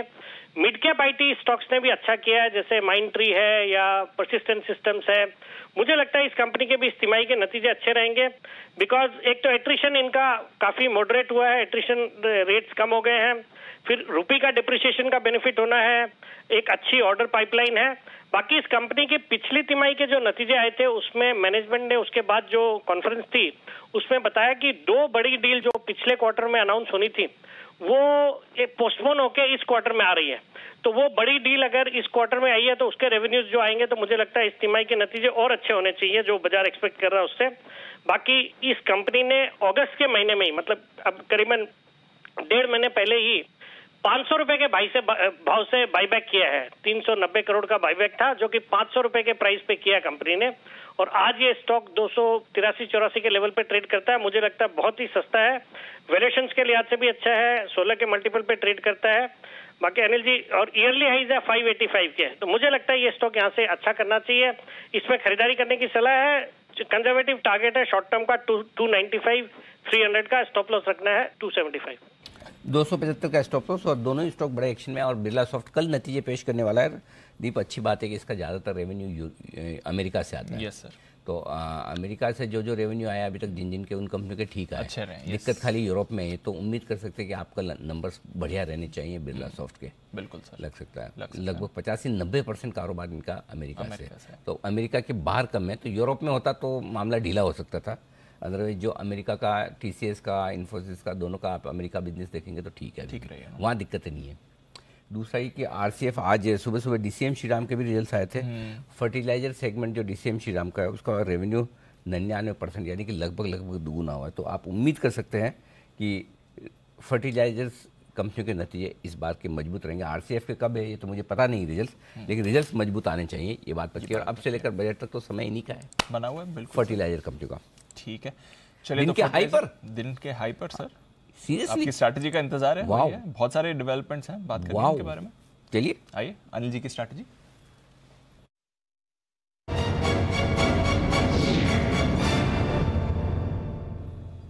निफ्टी डेज हाई पर है सर। बैंक निफ्टी 40,000 के ऊपर है, और रुपया देखिए अनिल जी, 46 पैसे का इंट्राडे स्विंग है। कल 66 पैसे का इंट्राडे स्विंग आपने देखा था, 46 पैसे का आप इंट्राडे स्विंग अभी देख रहे हैं। 83.26 का जो लो बना था, रिकॉर्ड लो, वहां से देखिए शानदार रिकवरी आपने रुपए में आती हुई देखी है। तो वहां पर भी आपको एक्शन दिख रहा है। तो रुपया रिकवर हो रहा है, बहुत मजबूत मूव आ रही है रुपए में लो से। अगर आप देखेंगे निफ्टी डेज हाई पर है। डाउ फ्यूचर्स 25 अंक नीचे, लगभग सपाटी आप कह सकते हैं एक तरह से। नैस्डैक फ्यूचर्स में आपको जरूर 1% की गिरावट है। यूरोप में मिला जुला एक्शन चल रहा है। सर क्या करना है बताएं। तेजी ये तो दिखा निफ्टी में वो क्लियर है, क्योंकि देखिए दोनों फेवर आपके कर रहे हैं कि डाउ फ्यूचर सुधर रहा है दीप, और रुपया सुधर रहा है। और तेजी के लिए आज अपने पहले से बात करके बैठेंगे निफ्टी में ही है। बैंक निफ्टी पर अपना फोकस आज कमी है। सो अगर आप 3 बजे तक 17,525 जहां पर आप हैं अभी इस पर टिके रहते तो 575-600 तक आज जा सकते हैं। वहां पर प्रॉफिट बुकिंग करने की राह है। ऐसा मैं क्यों कह रहा हूं वो समझ लीजिए। आज वीकली एक्सपायरी है। मैं बहुत एग्रेसिव इसलिए नहीं दे रहा। आज सुबह भी मैंने इसलिए क्वेश्चन करने की बात की थी क्योंकि वीकली एक्सपायरी भी है। और आप देखिए बैंक निफ्टी 39,850 तक जाके आया, यानी कल से करीबन 400-150 550 पॉइंट नीचे गया है। तो हमारा जो सुबह का व्यू था कि बैंक निफ्टी पर थोड़ा हल्का रहना, वो ठीक था, अभी भी रहे। हाँ, अब उतना खराब क्यों नहीं है वो भी बता दूं, क्योंकि रुपए की रिकवरी बहुत बढ़िया आई है। निचले स्तर से भी रिकवर हुआ है, कल की क्लोजिंग से भी रिकवर हुआ है। तो हमारे बैंक निफ्टी पे जो एकदम खासी अंडर परफॉर्मेंस वाला व्यू जो सुबह था वो अब खत्म हो गया, अब न्यूट्रल हो गया। लेकिन निफ्टी पर ओवरवेट और पॉजिटिव वाला व्यू अभी भी बरकरार है कि बढ़ने में निफ्टी ही आगे रहेगा। 17,500 के ऊपर निकलकर टिकना बैंक निफ्टी के लिए बहुत अच्छा है। क्यों है? 17,500 के पुट पर हाईएस्ट ओपन इंटरेस्ट है 1,65,00,000 शेयरों का। आज 17,500 के कॉल पर भी 1,40,00,000 शेयर हैं। सो होगा ये कि 17,500 अब बेस का काम करेगा। हल्की फुल्की रुकावट 17,550 के आसपास है, जहां कॉल राइटर्स खड़े हैं 1,03,00,000 शेयर, और ऊपर में 17,600 तक जाने की तैयारी होगी, 1,43,00,000 शेयर वहां पर है। सो 17,500 17,600 बचे हुए समय के लिए रेंज बनती है। पूरी संभावना है कि इस रेंज में ही आप आज एक्सपायरी होते हुए देखें। और इस बीच में डाउ फ्यूचर्स के सपोर्ट के साथ और रुपए की रिकवरी के साथ एक बार आप 17,600 की तरफ 575-600 की तरफ जाने की कोशिश कर सकते हैं। वहाँ प्रॉफिट बुक करके वापस से इंतजार करें। अब आइए बैंक निफ्टी। बहुत इंटरेस्टिंग डेटा बना है दीप बैंक निफ्टी में, जो मेरे लिए भी थोड़ा चौंकाने वाला है, क्योंकि मैं बैंक निफ्टी में 39,900 के नीचे सीधा मुझे चाहिए लेवल जो था वो 39,600 के आसपास का बनता है, बराबर है। लेकिन इंटरेस्टिंग बात ये निकली कि 39,800 पर हाईएस्ट ओपन इंटरेस्ट क्रिएट किया है बैंक निफ्टी ने। आमतौर पर 500 और 1000 वाली रेंज पे होता है ग्राउंड फिगर पे। आज 39,800 पर हाईएस्ट ओपन इंटरेस्ट है बैंक निफ्टी का 53 लाख शेयरों का। लो आपने बनाया 39,850 का। इसका मतलब ये है 39,850, 39,950 स्ट्रॉन्ग बाय जोन है बैंक निफ्टी पर। ऊपर में 40,150, 40,200 प्रॉफिट बुकिंग की जगह 40,200 को पार करके निकले तो 40,300 से 40,400 की रेंज में जाने की कोशिश करेंगे और वहां जाकर रुक जाएंगे। इसके ऊपर की अपसाइड नहीं है। 40,000 के कॉल्स पर 82 लाख शेयर हैं, इसके ऊपर टिक रहे और 3 बजे तक ये सबसे इंटरेस्टिंग ट्रेड बन सकता है। 3 बजे तक हम 40,000 को होल्ड कर पाते हैं तो ऐसे में 40,200 से 40,300 आज ही बैंक निफ्टी में आ सकता है, क्योंकि बैंक निफ्टी में शॉर्ट ज़्यादा बने, पोजीशन हल्की हो गई है और अंडर परफॉर्मेंस की जो वजह थी अब बदल गई है, वो रुपये की वजह से था। तो इसलिए अब यहाँ से बैंक निफ्टी भी दौड़ लगा सकता है। समझ गया। तो अब अभी तक निफ्टी का था, हाँ अब अभी तक अलग था, अब यहाँ से बैंक निफ्टी भी दौड़ लगा सकता है। ये डेटा में दोनों जगह से आ गया कॉम्बिनेशन। डाउ फ्यूचर्स सिर्फ 13 नीचे, रुपये 16 पैसे मजबूत, नीचे से 46 पैसे मजबूत और 40,000 के highest open interest bank Nifty में। अब शॉर्ट नहीं रहना चाहिए, अब शॉर्ट नहीं रहना, ये क्लियर समझ में आ गया। और अभी भी कल की क्लोजिंग से 300 पॉइंट नीचे है डॉलर। तो ऐसा नहीं कि आपको कहीं कोई मतलब बहुत खराब मिल रहा है, इसलिए अब थोड़ा सावधान रहिए, ये क्लियर। अब शॉर्ट आपको तभी करना है जब आज का लो तोड़े बैंक निफ्टी, और जो तोड़ेगा नहीं तो बढ़िया हो गया। हाँ, ये डेटा का कमाल है दीप, जो दिख रहा है 39। अब मुझे बताओ पिछली बार आपने कब ना बिना राउंड फिगर के हाईएस्ट ओपन इंटरेस्ट देखा था? या 39,500 होगा, 40,000 होगा, 40,500 होगा, ऐसे 39,800 पे आज वीकली एक्सपायरी के दिन बना, ये कुछ कह रहा है। इसको समझने की जरूरत है और वो समझ में आ गया। रुपए के साथ मिलाकर डाउ फ्यूचर में देख लिया, शॉर्ट नहीं रहना है, अब शॉर्ट नहीं रहना है। चलिए ये तो अच्छी बात है, बाजार भी मूड में आ गया। अब 2:30 बजे का टाइम ही ऐसा है, 2:30 बजे का टाइम ही ऐसा है, बिल्कुल। चलिए 545, 550, 600 दिखाने की तैयारी में, और अब बैंक निफ्टी ले जाएगा इनको ऊपर। आ रहा है, देखिए 40,100 सही वक्त पे पकड़ में आ गया। चलिए तो बैंक्स अगर पकड़ में आ रहे हैं तो एक बार एक्सिस बैंक की भी बात कर लेते हैं, क्योंकि यहाँ पर मोमेंटम तो दिख ही रहा था पहले। श्रीकांत जी आगे नीचे पूछ लो। हाँ अच्छा, अनुमान भी तो है, अनुमान लेके फिर श्रीकांत जी से पूछता हूँ मैं। श्रीकांत जी आप चार्ट तैयार रखें एक्सिस बैंक की, आ रहा हूँ आपके पास। एक बार वरुण से अनुमान जान लेते हैं। वरुण, स्टॉक में भी रिकवरी आ रही है, बट बताएं नतीजे कैसे रहेंगे एक्सिस? नतीजे अच्छे रहने वाले हैं दीप। देखिए एनआईआई जो है उसमें करीब 25% के आसपास की बढ़ोतरी होगी, 7,900 करोड़ से बढ़ के 9,900 करोड़। मुनाफा जो है उसमें करीब 44% के आसपास की बढ़ोतरी होगी, 4,500 करोड़ के आसपास ही आने वाला है। ग्रॉस एनपीएस, नेट एनपीएस में थोड़ा बहुत इंप्रूवमेंट होगा। नेट इंटरेस्ट मार्जिन में सुधार हो सकता है। लोन ग्रोथ 18%, डिपॉजिट ग्रोथ जो है करीब 12% रहने का अनुमान लगाया जा रहा है। नतीजे हर पैमाने पर बेटर रहेंगे, खासकर रिटेल और एसएमई सेगमेंट जो है वहाँ से काफ़ी हद तक मदद जो है इस कंपनी को मिलने वाली है। स्लिपेजेस जो है करीब 3,500 करोड़ के आसपास रहने का अनुमान लगाया जा रहा है। प्रोविजन नो डाउट काफ़ी सारे बैंक्स में हमने देखा है कि काफ़ी उतार चढ़ाव प्रोविजन में देखने मिला है, तो ये एक आंकड़ा होगा जहां पे हम नजर रखेंगे कि एक्सिस बैंक में किस तरह की प्रोविजनिंग देखने मिलती है। लेकिन हाँ, एक और चीज़ है कि ट्रेजरी इनकम यहाँ पे इस बार लगातार दूसरा क्वार्टर है जहाँ पे ट्रेजरी इनकम जो है वो इन बैंक्स की खासकर अगर आप देखेंगे तो उसमें थोड़ी कमी आने का अनुमान लगाया जा रहा है। लेकिन ओवरऑल अगर आप देखेंगे तो नतीजे अच्छे रहेंगे। बैलेंस शीट के हाल जो है वो भी मजबूत रहने वाले हैं। बैलेंस शीट के हाल मजबूत रहने वाले हैं, ओवरऑल नतीजे भी इनके अच्छे ही रहेंगे। Shrikant ji good afternoon sir, बताएं एक्सिस बैंक चार्ट पर आपका view. Good afternoon Deepanshu, good afternoon Anil ji. और देखिए एक्सिस बैंक के चार्ट में अगर आप देखें तो बहुत ही एक शानदार फॉर्मेशन बना है और पिछले इनफैक्ट कई महीनों से ये स्टॉक लगभग कई बार 820, 815 के करीब आया था और रिवर्स हो चुका था और अच्छा खासा उसने उसके बाद करेक्शन भी दिया था। बट इस बार अगर आप देखें तो पिछले 2 या 3 दिनों से ये स्टॉक 820 के ऊपर कंफर्टेबली ट्रेड कर रहा है। इनफैक्ट 815, 820 ये उसका रेजिस्टेंस था और आज के दिन में जब मार्केट में इनफैक्ट बैंक निफ्टी ने एक अच्छा खासा गिव अप किया था, तब भी ये स्टॉक ने 815-20 के लेवल्स को मैनेज करते हुए रिकवरी वाला ट्रेड बनाया है और 2019 से ये लेवल इंपॉर्टेंट बना है इस एक्सिस बैंक के लिए। तो हमें लगता है कि एक शानदार ब्रेकआउट है। ओवरऑल बैंक निफ्टी में भी तेजी बनी है। ये स्टॉक कम से कम अपने ऑल टाइम हाइस को यानी 860, 865 के लेवल्स को छू सकता है। तो करंट लेवल से पोजीशंस को लॉन्ग रखे या लॉन्ग बनाए रखे या कुछ ऑल ऑप्शंस भी खरीद सकते हैं और कैश बेसिस पे इसमें स्टॉप लॉस रखना पड़ेगा एट 800 रुपीज। तो 800 का स्टॉप लॉस रखें और पोजीशंस को लॉन्ग लेके चलें। यह है आपके लिए राय। एक्सिस बैंक 800 का स्टॉप लॉस रखिए, लॉन्ग पोजीशंस मेंटेन रखिए, यहां पर आपको एक्शन बन सकता है। नतीजों से पहले स्टॉक भी आपको एक्टिव हो रहा है। पर बजाज फाइनेंस यहां पर कैसे रहेंगे नतीजे, इस पर भी हमारी नजर आई। वरुण बताएं, बजाज फाइनेंस यहां पर कैसी परफॉर्मेंस रही? यहाँ पे भी नतीजे अच्छे रहने वाले हैं। अगर आप देखेंगे तो कुछ हद तक प्रॉफिट में अगर आप देखें तो लो बेस का फायदा भी इस कंपनी को मिलेगा। एनआई 28% बढ़ेंगे, 5,500 करोड़ के आसपास आने का अनुमान लगाया जा रहा है। मुनाफे में 42% के आसपास की बढ़ोतरी, 2700 करोड़ पे ये आने का अनुमान लगाया जा रहा है। प्रोविजनिंग करीब 800 करोड़ के आसपास रहेगी। नेट इंटरेस्ट मार्जिन जो है वो फ्लैट रहने वाले हैं। कंपनी ने Q2 का अपडेट दिया था वो अच्छा था, जहाँ पे जो कुल लोन इन्होंने बांटे उसमें करीब 8% के आसपास की बढ़ोतरी हुई थी। हालांकि क्वार्टर थोड़े गिरे थे। वो AUM जो है उसमें 31% के आसपास की बढ़ोतरी हुई थी। डिपॉजिट ग्रोथ जो है करीब 37% के आसपास रही थी। Q1Q भी यहाँ करीब 15% के आसपास की बढ़ोतरी हुई थी। जो कैपिटल एडिक्वेसी रेशियो है अभी भी करीब 25% के आसपास है। और लिक्विडिटी के बारे में कंपनी ने कहा था कि लिक्विडिटी की स्थिति जो है वो अभी भी मजबूत बनी हुई है। इस कंपनी की जो क्वार्टरली अपडेट इस कंपनी ने दिए थे उसके बेसिस पे हमने फिगर्स निकाले हैं जो कि खासकर मजबूत नजर आ रहे हैं। ओके, तो बजाज फाइनेंस यहां पर भी रखिए नजर, और नतीजों से पहले स्टॉक भी थोड़ा एक्शन में है। हिमांशु जी जरा एक बार बजाज फाइनेंस का भी चार्ट देखें। बात करते करते 7400 का लेवल क्रॉस कर रहा है, निचले सरों से इस पर भी रिकवरी आ रही है। दीपांशु देखिए, पिछले कुछ दिनों से बजाज फाइनेंस, बजाज फिनसर्व दोनों ही टेक्निकल फ्रंट पर एक कंसोलिडेशन मोड में है।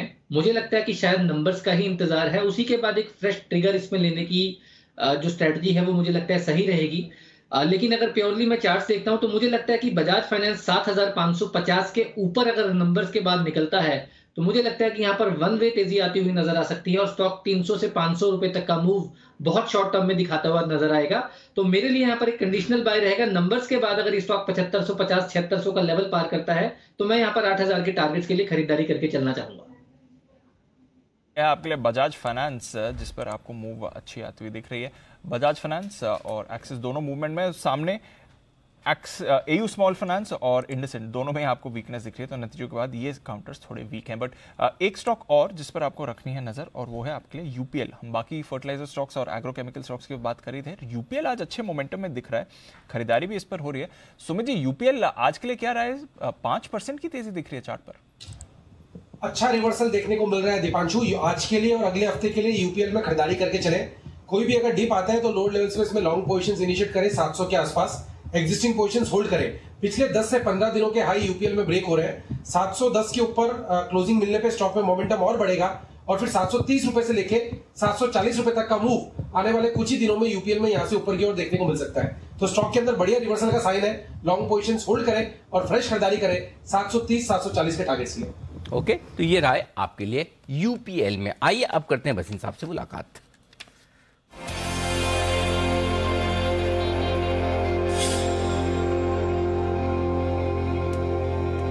सर नमस्कार, स्वागत है आपका। निचले स्तरों से अच्छी रिकवरी आती दिखी है बाजार में, एक्सपायरी का दिन भी है। बताएं सर, क्या व्यू बन रहा है बाजार पर इस वक्त?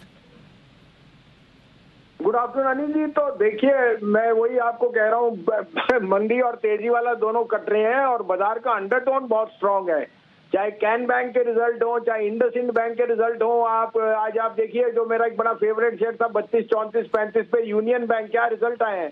तो इनके भाव अभी तो शुरुआत ही हुई है, अभी तो बहुत ऊंचे लेवल जाने हैं और कोई दो राय नहीं कि मार्केट यहाँ से जो भी डिप आता है वो लेने वाला है। फियर हो, ग्रीड हो, you have to be in the market. ये कहना आसान है कि हम आके नीचे ले लेंगे, नीचे लिया नहीं जाता और ऊपर आपसे बेचा नहीं जाता। तो मैं कन्विंस्ड हूँ market is headed higher and you have to be in good stocks and be participating in the market. आपको अपडेट भी दे दूं Anil ji, Naukri outperform, Balkrishna Industry outperform, Colgate Palmolive कल दिया था, उसके रिजल्ट बहुत अच्छे आए, वो 2% चल गया। इंडिगो तो अभी फिर शुरुआत हो रही है और कल airline stocks globally have done extremely well. BEL, SAIL, Tata steel, Jindal steel. देखिए आज जिंदल स्टील और सेल दोनों, आपको कहा भी था कि अनिल जी ये मौका आएगा क्योंकि एक्सपोर्ट ड्यूटी शायद हट जाए, और वही हुआ है। इसके ऊपर बातचीत चल रही है। अब आपके लिए दो नहीं 3 पिक्स हैं, आप कहे तो मैं शुरू करूं। जी सर प्लीज बताएं। तो देखिए, मुझे इंडसइंड बैंक के रिजल्ट बहुत अच्छे लगे और वो इतना भाग चुका था तो आज प्रॉफिट बुकिंग अनिवार्य थी, लेकिन 1160-65 में लीजिए। आप स्टॉप लॉस इसमें 1120 का ही रखिए। लेकिन ये वापस 1300 रुपए जाएगा। अब 1300 के लिए अगला हफ्ता 10 दिन इसमें लग सकता है नई सेटलमेंट, लेकिन 1300 का भाव मुझे दिखता है IndusInd bank. This can hit its all time highs which it hit previously of 1300। So IndusInd top pick. दूसरा पिक है सर मेरा अशोक लीलैंड, 144.5 में लीजिए, stop loss of 141.50, target of 150। और तीसरा जो मैं रिपीटेडली कह रहा हूँ मदरसन सुमी, आई थिंक जो ये प्रॉफिट बुकिंग है, ये जो सेल ऑफ आया it is more to do with the tax benefit of ex bonus. इसको लीजिए 63 साढ़े 63 में, स्टॉप लॉस ऑफ 61.50, 70 का टारगेट। ओके, तो ये 3 हैं स्टॉक्स जहां पर एक बार फिर से वसीम साहब की तरफ से खरीदारी करने की राय। इंडसइंड बैंक खरीदें, अशोक लेलैंड खरीदें, 145 के आसपास चल रहा है, 141.50 का स्टॉप लॉस और 150 के टारगेट के लिए खरीदारी करनी है आपको। मदरसन सुमी 63 रुपये के आसपास खरीदिए, स्टॉप लॉस लगाकर आप यहाँ पर 70 रुपये का टारगेट रखिएगा मदरसन सुमी के लिए। ये एक और स्टॉक है, यहाँ पर 61.50 का स्टॉप लॉस रख रहा है। और तीसरा स्टॉक है इंडसइंड बैंक, जहाँ पर खरीदारी करने की राय 1165 रुपये के आसपास इंडसइंड बैंक में भी आप कर सकते हैं खरीदारी। और ये स्टॉक भी आपको 1120 के स्टॉप लॉस के साथ 1300 तक के बड़े टारगेट के लिए होल्ड करना चाहिए। ये आपके लिए सारे के सारे इस वक्त आते हुए। आइए, नतीजों का सीजन कल भी रहेगा पूरे जोरों पर। डिक्सन टेक ये अपने नतीजे पेश करने वाला है। कैसे रहेंगे रिजल्ट्स बताने के लिए तैयार है हमारे साथ नूपुर। रिजल्ट्स का अनुमान बताएं। सर नतीजे अच्छे रहेंगे। अगर आय देखें तो वहाँ पर 25% से इस बार बढ़कर आ सकती है। इनफैक्ट ये माना जा रहा है कि इस बार हाईएस्ट एवर क्वार्टरली सेल्स आएगी, क्योंकि कंपनी को जो मोटोरोला से ऑर्डर मिला था सबसे बड़ा, उसकी आय इस बार से आना शुरू हो जाएगी। कामकाजी मुनाफे की बात करते हैं वो भी इस बार 21% से बढ़कर आएगा। इस कंपनी के लिए सबसे बेस्ट पार्ट ये है कि जितना भी कमोडिटी में प्राइस बढ़ता है ये पूरा का पूरा अपने क्लाइंट्स को पास ऑन कर देते हैं, तो इतना मार्जिन पे इम्पैक्ट इन कंपनीज के लिए नहीं आता है। इसलिए एक्सपेक्टेशन है कि मार्जिन जो पिछले साल 4% के आसपास थे इस बार भी 4% पर आ सकते हैं। मुनाफा देखें तो 70 करोड़ के आसपास का आएगा, 10% से बढ़कर। आगे चलकर जो भी कंपनी की मोबाइल और टीवी की जो बुक ऑर्डर है उस पर नजर रहेगी। साथ ही साथ जो कैपेसिटी कंपनी ने बढ़ाई है उसके रैंप अप से कितना रेवेन्यू में फायदा आता है इस साल में, उस पर मैनेजमेंट की कमेंट्री इंपॉर्टेंट होगी। और मार्जिन क्वार्टर एंड क्वार्टर यहाँ से कितने बढ़कर आते हैं ये एक इंपॉर्टेंट। मैनेजमेंट ने पिछले क्वार्टर में गाइडेंस दिया था कि 17,500 करोड़ की इस बार आय आ सकती है पूरे साल की। अगर ये मेंटेन रखते हैं तो काफी पॉजिटिव है स्टॉक के लिए। ओके, तो ये है आपके लिए डिक्सन टेक्नोलॉजीज जिस पर रखनी है आपको नजर। कुणाल जी से एक बार चार्ट चेक भी लिया जाए। कुणाल जी, डिक्सन टेक सर।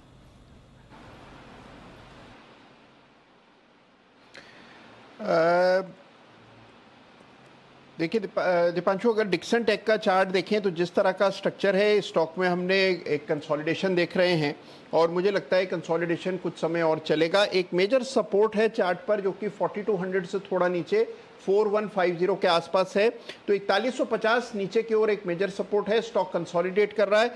4150 के नीचे गया तो कमजोरी वापस से हावी हो जाएगी। अदरवाइज मुझे लगता है कि स्टॉक एक बार के लिए आपको 4600 4700 के लेवल्स दोबारा दिखाए।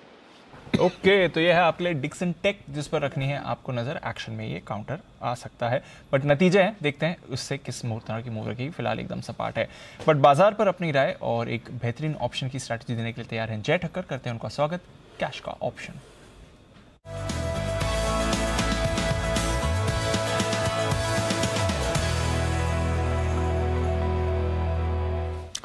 गुड आफ्टरनून जय, स्वागत है आपका। सुबह 17,500 की कॉल अगले हफ्ते की एक्सपायरी की आपने खरीदवाई थी, तब 17,400 के आसपास थे बाजार, 430 के आसपास थे बाजार, वहां से थोड़ा मूव में आए, 100 पॉइंट ऊपर है उस लेवल से।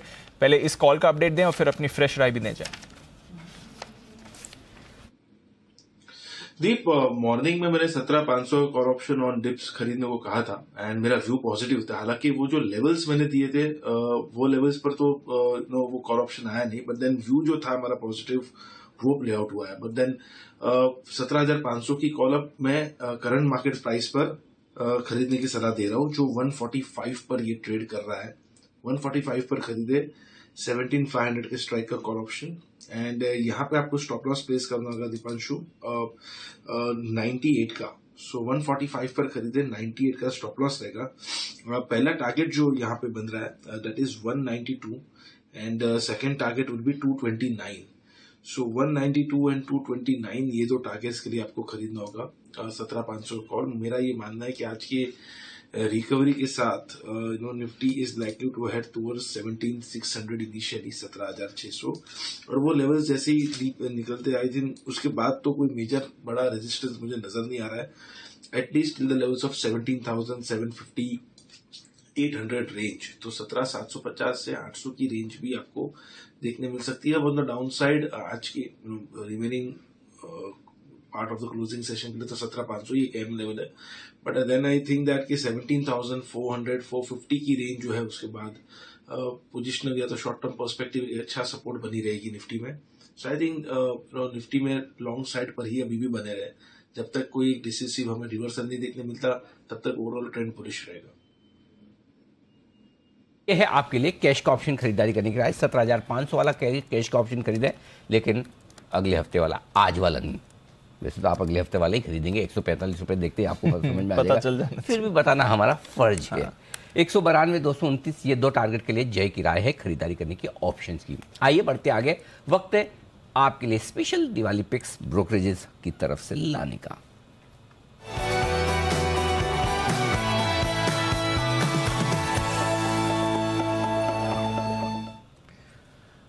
कुशल हमारे साथ है तैयार एंजल वन की दिवाली पिक्स बताने के लिए। बताएं कुशल। सर 4 टॉप पिक्स हैं एंजल वन की तरफ से भी, और यहाँ पर सबसे पहला स्टॉक है सोना BLW प्रिसिजन का। इनफैक्ट यहाँ पर टारगेट्स ये करीबन 41% अपसाइड के साथ 650 रुपए पर सजेस्ट कर रहे हैं।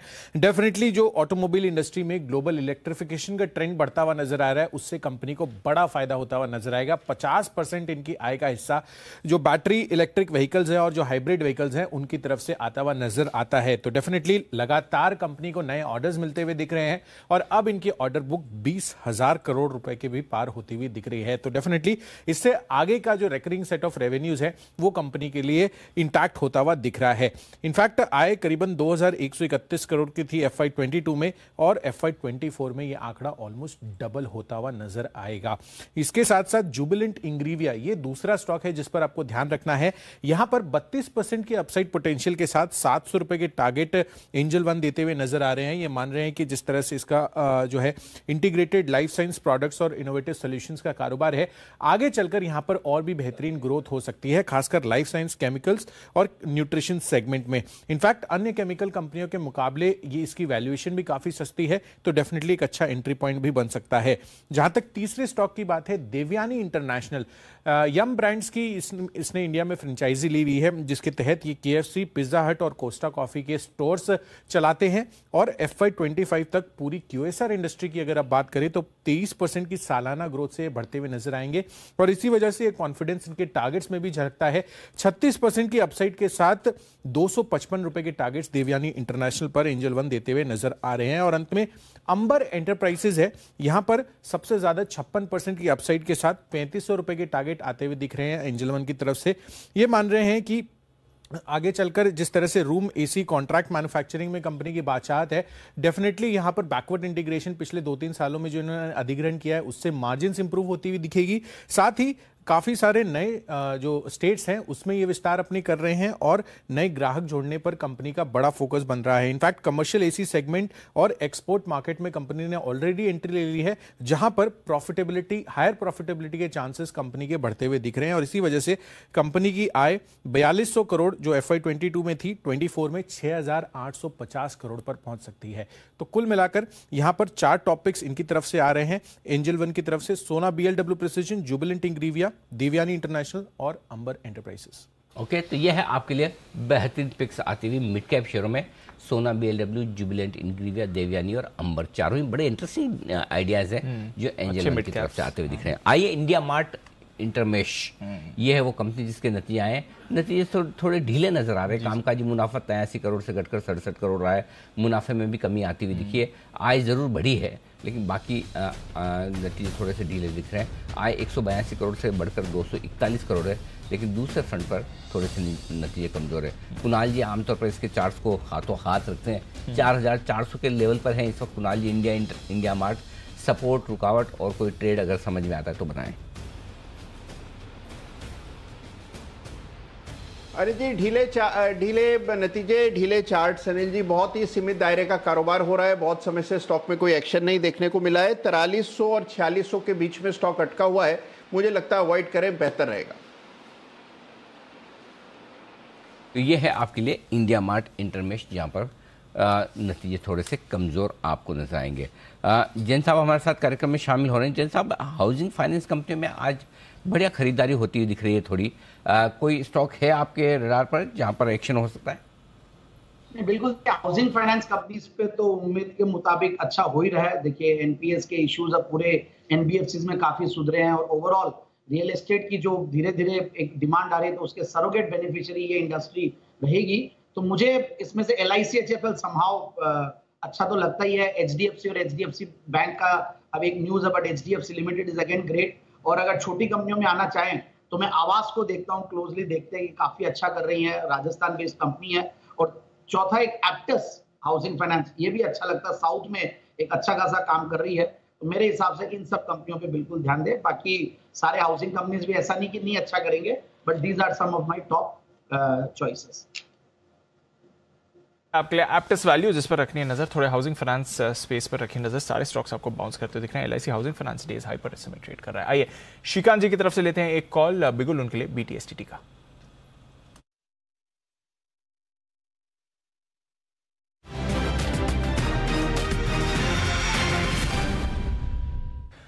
बताएं श्रीकांत जी।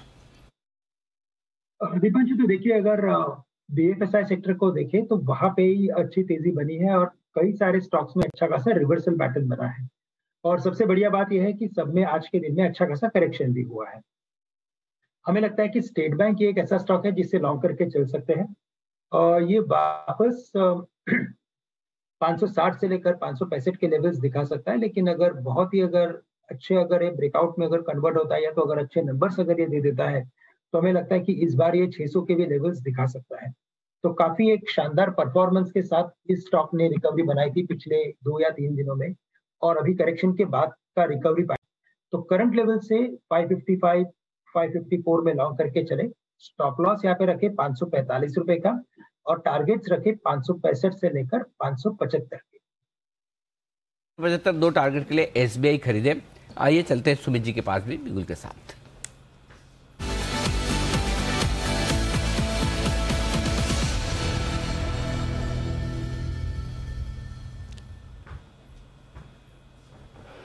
सुमित जी बताइए। बाय का स्टॉक है अनिल जी, 978 का अभी भाव चल रहा है, 978 रुपया। स्टॉक का नाम है कोरोमंडल। कोरोमंडल के अंदर मोमेंटम बन रहा है, पिछले 3 से 4 दिनों के हाई ब्रेक हो रहे हैं। कोरोमंडल में यहां से ऊपर का मूव देखने को मिलना चाहिए, और ऊपर में 995 रुपए से लेके 1000 रुपए तक के लेवल जल्दी ट्रेडिंग के लिहाज से 2-3 दिनों के अंदर कोरोमंडल में देखने को मिलना चाहिए। स्टॉक का जो नीचे पे चार्ट्स के ऊपर सपोर्ट दिखाई दे रहा है 960 रुपए का दिखाई दे रहा है। ट्रेडिंग के लिहाज से 960 का इसके अंदर नीचे में स्टॉप लॉस लगाए, और यहां से ऊपर के अंदर 995 रुपए से लेके 1000 रुपए तक के लेवल कोरोमंडल में जल्दी देखने को मिल सकते हैं। तो खरीदारी करके चलने का सलाह रहेगा कोरोमंडल। जारी करें कोरोमंडल, एक और एग्रोकेमिकल फर्टिलाइजर स्पेस का स्टॉक जो आपको मूव करते दिखा रहा है। यहीं पर आपको सबसे ज्यादा एक्शन इस समय बाजार में दिखेगा। आइए चलते हैं राकेश जी, कुणाल जी के पास और देखते हैं उनके रेडार पर कौन सा स्टॉक है।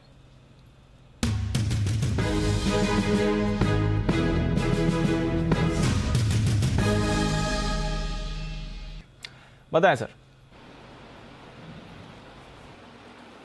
दीपांशु, हमारे रडार पर है HDFC AMC, जो कि लिस्टिंग के समय पर सबके रडार पर आया था। बड़ी बढ़िया वाली रैली देखने को मिली थी। काफी समय से अंडर परफॉर्म कर रहा है, और अब चार्ट्स के ऊपर देखें तो एक रिवर्सल के संकेत हैं। Although it's too early to say कि रिवर्सल है, बट एक हाई प्रोबेबिलिटी है कि एक रिवर्सल बन रहा है। और टेक्निकली ये स्टॉक शॉर्ट टर्म के अंदर, मतलब कि इसी सीरीज के अंदर 2140, 2150 के प्राइजेस दिखा सकता है। तो मोर देन 100 रुपीज की रैली अगले 2-3 दिन में यहाँ मुमकिन है। ओवर टू कुणाल जी।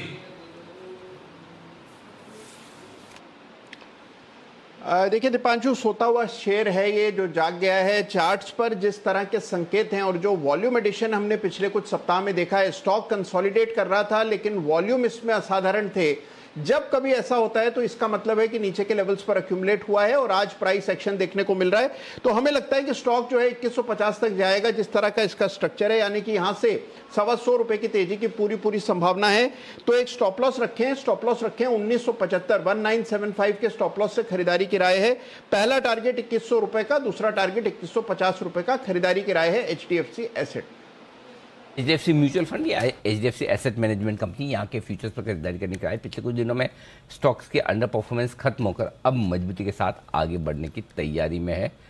2975 का स्टॉप लॉस हो नहीं सकता, 1975 का लगाना पड़ेगा। टारगेट के ऊपर कम करें।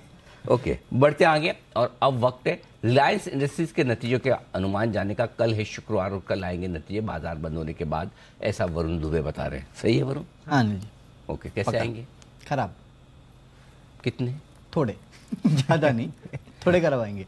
अब विंडफॉल गेन टैक्स लगाया तो असर तो पड़ेगा ना। अच्छा, वहाँ से आ रहा है। हाँ, सबसे बड़ा असर तो अनिल जी वही होने वाला है। रिपोर्ट ये कह रही थी बेसिकली। तो रेवेन्यूज तो बढ़ेंगे, करीब 3-3.25% के आसपास की बढ़ोतरी जो है वो रेवेन्यूज में होने वाली है, लेकिन एबिटा जो है उसमें 13% के आसपास की गिरावट होगी। मार्जिन जो है 17.3% से गिर के 14.5% के आसपास आएंगे। मुनाफे में 4% की गिरावट 17,200 करोड़ के आसपास ही आएगा। पेटकेम कारोबार जो है खासकर वहां पे थोड़ा दबाव का अनुमान लगाया जा रहा है। पेटकेम कारोबार में जो मार्जिन है उस पर भी दबाव रह सकता है। रिफाइनिंग कारोबार जो है वहां पे ठीक ठाक कारोबार होगा।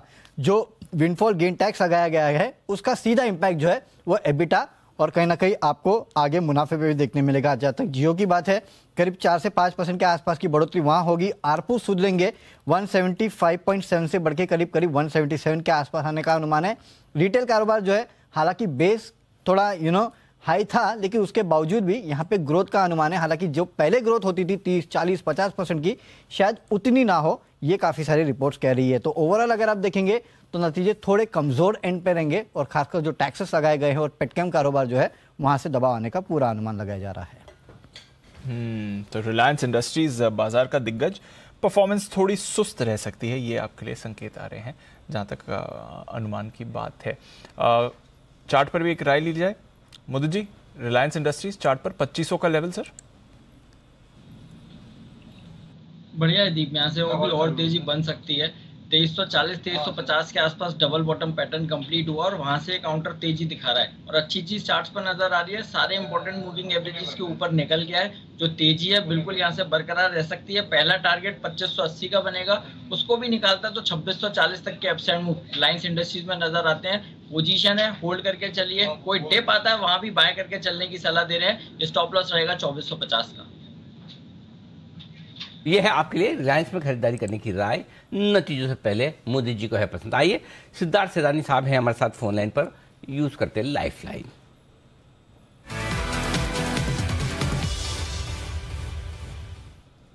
सिद्धार्थ जी बताएं सर। धन्यवाद अनिल जी, आपने लाइफ लाइन यूज करने दिया। बाजार की जो परिस्थितियां है, ठंडे गर्म जैसे बाजार है, कभी प्लस कभी माइनस, इस सिचुएशन में ऐसी रिस्क फ्री कंपनी खरीदनी चाहिए जिसके रिजल्ट के रिस्क निकल गए हो, और वो कंपनी है टेक्नोलॉजी की HCL टेक। HCL टेक पे खरीदारी की राय है क्योंकि नतीजे हो गए हैं। दूसरे तिमाही के नतीजों में रेवेन्यू में भी 19-20% का जंप, कांस्टेंट करेंसी में भी 15 से 16% का जंप YOY। सबसे बड़ी चीज न्यू डील विन, जो TCV जिसे हम कहते हैं टोटल कॉन्ट्रैक्ट वैल्यू, वो $2.4 बिलियन का आया है, 16% का जंप। तो HCL टेक पे खरीदारी की राय है। शॉर्ट टर्म टारगेट आपको रखना है 1050 का, 1050 का टारगेट रखना है। 1050 का टारगेट। लंबा समय के लिए 1180। सबसे बड़ी चीज गाइडेंस इंप्रूव की है कंपनी ने, 13% से 14.5% कर दी है। तो HCL टेक पे खरीदारी की राय 1050 के टारगेट के लिए। 1050 या 1 के आगे 50? 1050। अच्छा, मुझे लगा 1 के आगे 50। फिर तो टारगेट का मजा ही आ जाए। क्यों सिद्धार्थ जी? बिल्कुल, वो भी होगा अनिल जी, 5 सालों में हो सकता है। नंबर ऑफ शेयर्स बढ़ा दे। ओके, चलिए, HCL टेक 1050 के टारगेट और 1180 के टारगेट के लिए खरीदारी करने की राय आपकी तरफ ले आते हैं। आइए, इस बीच फर्टिलाइजर शेयरों में एक्शन भरपूर दिख रहा है। सेठी साहब ने RCF खरीदारी करने की राय दी थी। अभी सुमित जी के रडार पर कोरोमंडल आया है और हम बात कर भी रहे थे DCM श्रीराम के जो फर्टिलाइजर डिवीजन के नंबर्स बड़े मजबूत आए और ये स्पेस जैन साहब की हमेशा से फेवरेट रही है। तो एक बार जरा राय ली जाए। जैन साहब, 2 हिसाब से बताइएगा। एक तो ये अभी वाला रिजल्ट जो आने वाले हैं उस हिसाब से, दूसरा बजट तक के हिसाब से क्या करना है? नहीं, बिल्कुल बहुत बुलिश हूँ मैं भी। ओवरऑल मैंने तो आपको भी सुना है, काफी फर्टिलाइजर्स के बारे में आपने काफी दिनों से, पिछले 10-5 दिनों से काफी बातें हो ही रही है, और मुझे लगता है कि रिजल्ट्स भी अच्छे आएंगे और आने वाला बजट तक भी सरकार ओवरऑल एग्रेरियन इकोनॉमी पे और एग्री जीडीपी के ऊपर जो फोकस है, तो उसका बेनिफिट देखिए इनको मिलेगा। और काफी अंडर प्राइस्ड है, मुझे ऐसा लगता है कि जो परफॉर्मेंस है उसके सामने ये काफी नीचे है। और प्लस अभी जो गवर्नमेंट का, मोदी जी का जो एक अनाउंसमेंट आया, 1 नेशन 1 फर्टिलाइजर, इन सब का कहीं ना कहीं दिख रहा है माहौल बनते हुए। तो मेरे हिसाब से तो देखिए आरसीएफ अच्छा है, जीएसएफसी अच्छा है, दीपक फर्टिलाइजर्स गजब का आउट परफॉर्म कर रहा है, कोरोमंडल बढ़िया चल ही रहा है, तो ये सारे स्टॉक्स अच्छे ही करेंगे। और मेरे हिसाब से जीएनएफसी जो कि एफएनओ में है और काफी इसके बारे में चर्चा भी हुई है, all the stocks are doing well. So I think बिल्कुल जिन्होंने ले रखा हमारे कहने पे बिल्कुल होल्ड करके रखें, ये स्टॉक्स आगे भी अच्छा देंगे, क्योंकि डाउनसाइड रिस्क मुझे बहुत ज्यादा नहीं लगते इन सब स्टॉक्स में due to valuations. Fertiliser shares पर रखिए नजर, ये आपके लिए क्लियर है। और आरसीएफ कंसेंसस बाय कॉल बन रहा है, सीरीज आपको भी पसंद था और जैन साहब को भी पसंद है, कोरोमंडल, यूपीएल, ये सारे काउंटर्स आपको मूव दिखा रहे हैं। पर आइए कुछ कॉल्स तैयार है हमारे एक्सपर्ट्स की तरफ से। पहले बिगुल हिमांशु जी के लिए, हिटमैन हिमांशु।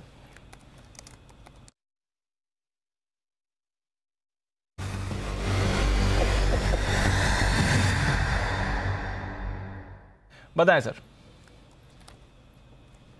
दीपांशु, एक ऑप्शन स्ट्रेटजी है जिसमें बहुत ही अट्रैक्टिव रिस्क रिवॉर्ड रेशियो है, और ये स्टॉक है पावर ग्रिड का। यहाँ पर इन द मनी स्ट्राइक की कॉल ऑप्शन यानी कि 215 के स्ट्राइक की कॉल ऑप्शन खरीदनी है, जो कि अभी 4 रुपए पर ट्रेड करती है। यहाँ पर 1 रुपए का स्टॉप लॉस मेंटेन करना है, यानी कि 3 रुपए का स्टॉप लॉस लगाना है। और जो टारगेट है मैं समझता हूँ यहाँ से डबल होने का पोटेंशियल रखता है, यानी कि 8 रुपए तक के टारगेट्स यहाँ पर आने वाले 1 से 2 दिनों में आते हुए नजर आ सकते हैं। पावर ग्रिड एक लंबी कंसोलिडेशन के बाद दीपांशु यहाँ पर एक रेंज से निकलता हुआ नजर आ रहा है, एक साइडवेज सिमेट्रिकल ट्रायंगल का ब्रेकआउट है। एक बड़ी गिरावट इस स्टॉक में आते हुए नजर आई थी, उसके बाद उस गिरावट को रिकवर करने के बाद स्टॉक ने काफी दिनों तक एक साइडवेज कंसोलिडेशन दिखाई, और आज उस कंसोलिडेशन जोन का अपर बैंड यहाँ पर स्टॉक तैयार कर रहा है। इसी ब्रेकआउट के चलते यहाँ पर कॉज में अनवाइंडिंग विजिबल है, और मुझे लगता है कि ये स्टॉक 222-225 रुपए तक का मूव दिखाने का पोटेंशियल रखता है। और अगर ऐसा होता है तो ये जो कॉल ऑप्शन 215 के स्ट्राइक की कॉल ऑप्शन है, ये यहाँ से डबल होने का पोटेंशियल रखती है। तो 3 रुपए के स्टॉप लॉस के साथ पावर ग्रिड की 215 के स्ट्राइक की कॉल ऑप्शन में खरीदारी करके चलने की सलाह है। Okay, perfect. तो ये है आपके लिए राय पावर ग्रिड का 215 का कॉल ऑप्शन। आइए, जय ठक्कर भी तैयार है, एक बिगुल उनके लिए, जय का जैकपॉट।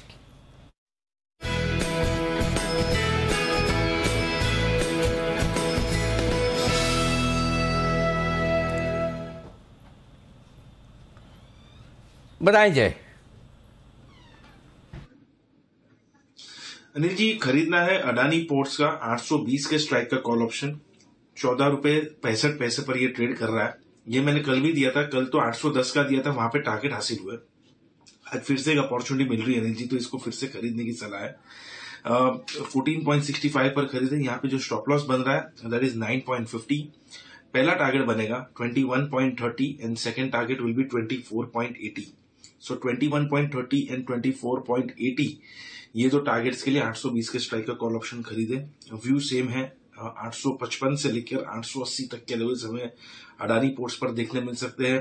जो हिसाब से ये स्टॉक ने एक रिवर्सल दिखाया है फ्रॉम 200 डेमा ऑफ 775 लेवल्स, और सस्टेन कर रहा है, अच्छा होल्ड कर रहा है, एंड 800 के नीचे टिक नहीं रहा है, that is the most important thing. तो 800 के आसपास के सपोर्ट लेवल्स अच्छे हैं, 18 पॉइंट्स नीचे, और ऊपर में लगभग 850, 455 से 880 तक के लेवल स्पॉट में देखने मिलेंगे। So I think that Adani Ports में आफ्टर शार्प फॉल एक अच्छा खासा बाउंस बैक हमें देखने मिल सकता है।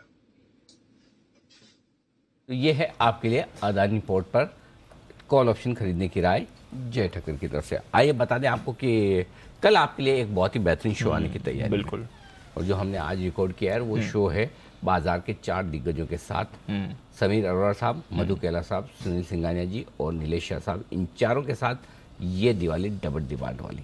ये एक बेहतरीन शो, बहुत ही ज़बरदस्त, बड़ा ही ज्ञानवर्धक, और जाहिर सी बात है 4 इतने बड़े दिग्गज हो तो 1 घंटे का शो तो चारों को एक साथ लेकर कैसे आए? आ जाते हैं, मतलब दिल बड़ा है, हमारी रिक्वेस्ट मान लेते हैं। तो चारों के साथ बहुत ही मजेदार, और होता क्या है कि चारों दिग्गज जब एक साथ अपनी राय शेयर करें तो वो जो निकल कर आता है मंथन, वो बात ही अलग है। सो कल दोपहर 1 बजे से 2 बजे के बीच में ये बढ़िया और बेहतरीन शो मिस मत कीजिएगा, आप सबके लिए बहुत ही इंटरेस्टिंग शो रहेगा, प्लीज मस्ट वॉच। मैंने कहा एक बार बता दूं, याद आ गया। बिल्कुल सर, आइए सुमित जी के लिए बिगुल।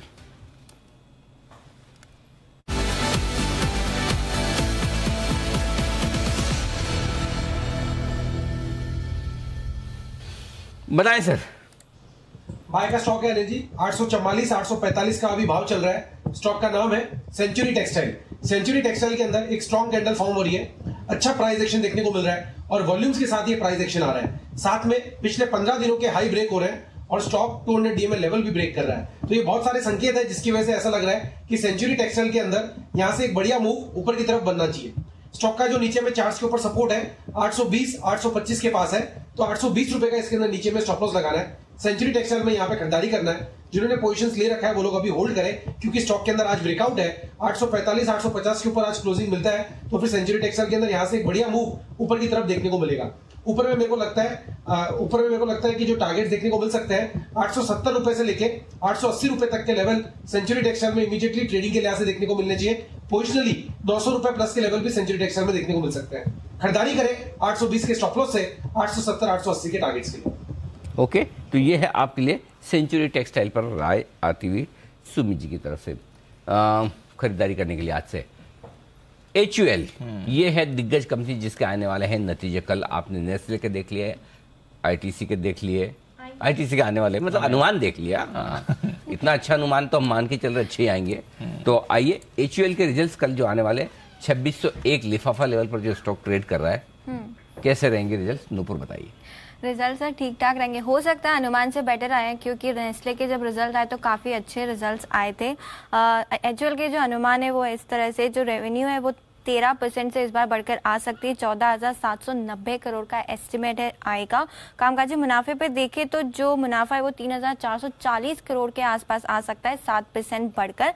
मार्जिन्स जैसे कि सारी कंपनीज ने इंडिकेट किया है दबाव में रहेंगे, यहाँ पे भी एक्सपेक्टेशन है 25 से कम होकर 23% के आसपास आ सकते हैं, और जो मुनाफा होगा वो 11% से बढ़कर 2,420 करोड़ के आसपास आ सकता है। अब कहाँ नजर रखनी है, तो वॉल्यूम ग्रोथ काफी इंपॉर्टेंट होगा। यहाँ पे डोमेस्टिक वॉल्यूम ग्रोथ इस बार 5% से बढ़कर आ सकता है, ऐसी एक्सपेक्टेशन है। ग्रामीण मांग में जो डिमांड है वो काफी कमजोर है, तो वहाँ पे मैनेजमेंट की क्या कॉमेंट्री आती है वो इंपॉर्टेंट है। हालांकि सबका ये कहना है कि आने वाले 2 तिमाही में ये जो डिमांड इंप्रूवमेंट है वो होती दिखेगी।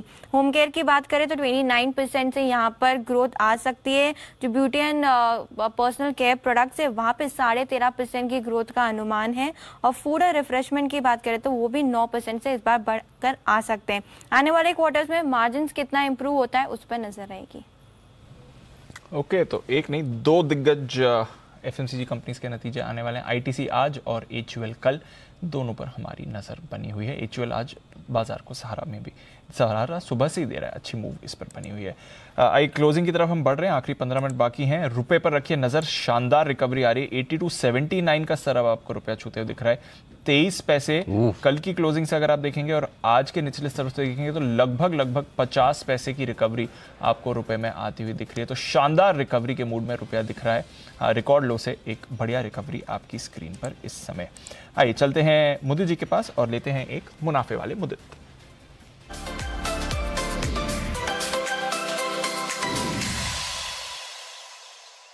बताएं मुदित जी।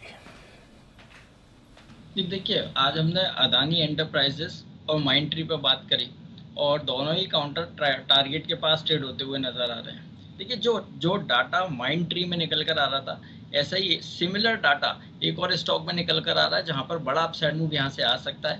बाय करके चलना है ICICI प्रूडेंशियल। ICICI प्रूडेंशियल का 520 वाला कॉल ऑप्शन खरीदेंगे जो 9 रुपये पर ट्रेड होता हुआ नजर आ रहा है, जिसका पहला टारगेट बनेगा 15 रुपये का, दूसरा टारगेट बनेगा 18 रुपये का और स्टॉप लॉस रहेगा 6 रुपये का। स्टॉक में करीब 2 हफ्ते का कंसोलिडेशन था, वो ब्रेकआउट देखने को मिला है। 15-15.5% के OI एडिशन देखने को मिले हैं। साथ ही साथ अगर हम बात करें तो 550 तक के जो राइटर्स हैं वहां पर क्लियर कट अनवाइंडिंग देखने को मिल रही है। ये सारी चीज सिमिलर माइंडट्री में नजर आई। माइंडट्री में 40 रुपए का अपसाइड मूव देखने को मिला। मुझे लगता है सिमिलर मूव यहाँ से एक बड़ा अपसाइड मूव ICICI प्रूडेंशियल में भी देखने को मिल सकता है। अगर वो मूव आता है तो हमें 520 वाला कॉल ऑप्शन खरीदेंगे, जहां पर 15 और 18 के टारगेट्स नजर आएंगे। स्टॉप लॉस रहेगा 6 रुपए। तो ये आपके लिए ICICI प्रू 520 का कॉल खरीद कर चल रहा है। आज सुबह ओपनिंग शो की आखिरी कॉल जय की तरफ से थी, 510 का कॉल खरीदवाया था जय ने, वहां से स्टॉक अच्छे मोमेंटम में आ गया और अब आगे की रिस्पॉन्सिबिलिटी मुदित जी के पास है, जिन्हें ये काउंटर और पसंद आ रहा है। यहाँ से भी और बढ़िया मूव आ सकती है, तो रखिए नजर ICICI प्रू पर और इस पूरे स्पेस पर एक्शन रहेगा, क्योंकि कल HDFC लाइफ और SBI लाइफ दोनों के ही नतीजे आने वाले हैं, तो इस स्पेस में आप रखेंगे नजर। ICICI प्रू फिलहाल बजिंग 2.5% ऊपर दिख रहा है। आइए एक बिगुल श्रीकांत जी के लिए भी है, उनकी कॉल है तैयार, बिगुल BTSTT का।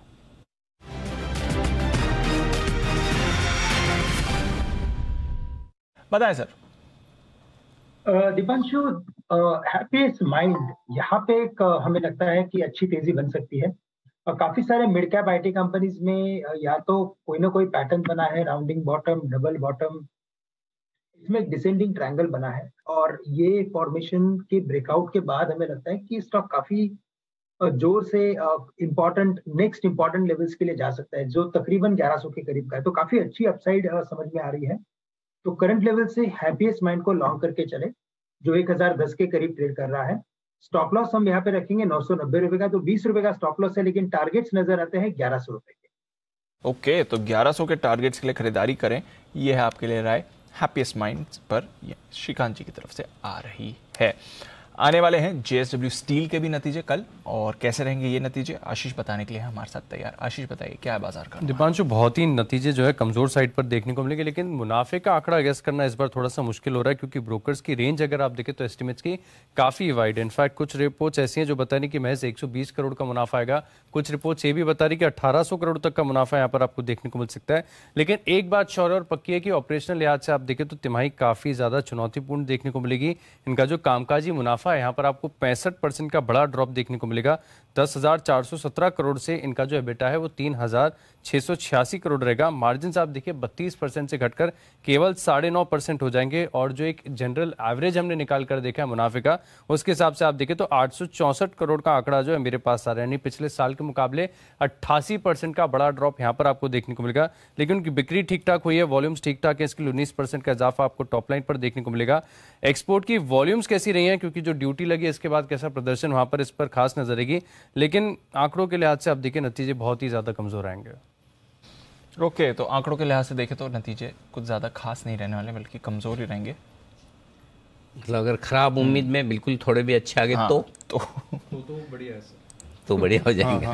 ये उम्मीदें है नहीं ना, बिल्कुल उम्मीदें है नहीं। आज दिन भर स्टॉक, वैसे तो मार्केट भी ऐसा ही है, लेकिन धीमे धीमे डे हाई पर जा गया और मार्केट भी डे हाई पर बिल्कुल आ गया। 17,525 के ऊपर टिकने पर 575 600 आज ही हो जाएगा, हो गया।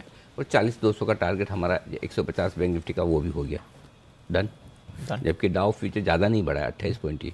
सो एक्सपायरी के दिन डेटा ने कमाल कर दिया है वापस से, और सही वक्त पर हमने बोल दिया बैंक निफ्टी की शॉर्ट काट के लॉन्ग हो जाएगी। हाँ, तो दोनों तरफ का काम हो गया अगर आप कर पाए तो। एक्सपायरी का कमाल चल रहा है स्क्रीन पर आपके। ओके, तो ये है आपके लिए इस समय का एक्शन। फाइनल स्ट्रैटेजी भी ले रहे सर, 3:20 बज गए, हो गए। हाँ, ले लो। तो आइए लेते हैं अनिल जी की आज की फाइनल मार्केट स्ट्रैटेजी।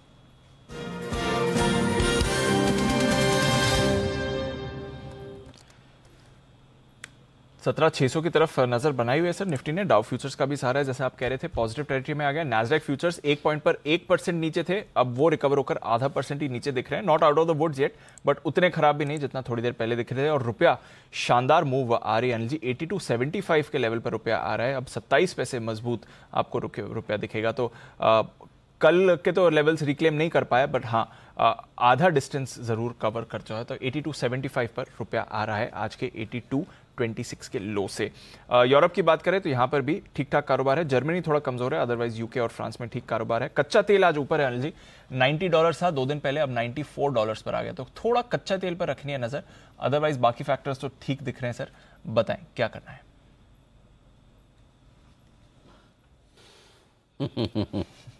ओवरनाइट तो ओवरनाइट नया तो नहीं बना है। देखिए ऐसे तो मजबूत है बाजार, अच्छी रिकवरी भी आई, लेकिन क्या है करेंसी मार्केट भी वोलेटाइल है, बॉन्ड यील्ड्स वोलेटाइल है, ये सब तो अभी है ना वो टाइम नहीं आया है जहाँ पे ना एकदम कॉन्फिडेंटली आराम से ओवरनाइट पोजीशन बना के फ्रेश जाए, और भी डे हाई पर फ्रेश बनाने में डर लगता है। सो आई थिंक बेहतर है कि हम लॉन्ग पोजीशन है से होल्ड करिए, बिल्कुल करिए, क्योंकि मार्केट जिस तरह से आपको लगातार 17,500 के ऊपर, ये मेरे ख्याल से दूसरा दिन हो जाएगा ना, कल भी 17,500, परसों 17,486, तो ब्रॉडली 17,500 के आसपास और ऊपर तीसरा दिन क्लोज दे रहा है, तो थोड़ी और ऊपर जाने की इच्छा तो साफ दिख रही है बाजार की। करेक्ट। सो हमें क्या करना है माफ कीजिएगा। सो अगर आपकी लॉन्ग पोजीशन है 17,400 या 17,300 का पुट ऑप्शन करके हेज कर ले, ठीक है। शॉर्ट है तो कायदे से वैसे आपको शॉर्ट काट लेनी चाहिए, फिर भी जिनको एक दिन और रुकना है 17,650 के स्टॉप लॉस से रुक सकता है, 17,700 का कॉल ऑप्शन खरीद कर हेज कर सकता है। बैंक निफ्टी का जहाँ तक सवाल है 39,800 का पुट ऑप्शन खरीद कर आप हेज कर सकते हैं, या 40,000 का जो आपका मन करे। शॉर्ट है तो 40,500 का कॉल ऑप्शन खरीद कर आपको हेज कर लेना चाहिए। लॉन्ग पोजीशन पर 60-40 ज़्यादा है, लेकिन डे हाई पर बन रहा है। फ्रेश पोजीशन बनाने के लिए आज नहीं है, फ्रेश पोजीशन आज नहीं है, ठीक है। फ्रेश नहीं है, अगर है पोजीशन एग्जिस्टिंग तो हेज जरूर करके जाएं, ये आपको रखना है। ओवरनाइट रिस्की पड़ सकता है। आइए सुमित जी के लिए एक बिगुल, सुमित का सुपर हिट।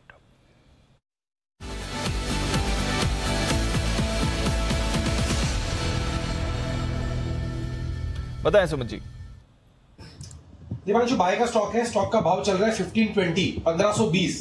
स्टॉक का नाम है सीएट लिमिटेड के अंदर एक तेजी का व्यू यहां से बनाना चाहिए, 3 से 4 दिन का व्यू लेके इसके अंदर काम करना चाहिए। स्टॉक ने एक अच्छी खासी तेजी दिखाई, तेजी दिखाने के बाद ये थोड़ा सा साइडवेज चला गया पिछले 10 से 15 दिनों में, और आज वापस से सीएट के अंदर अभी मोमेंटम बिल्डअप होना स्टार्ट हुआ है।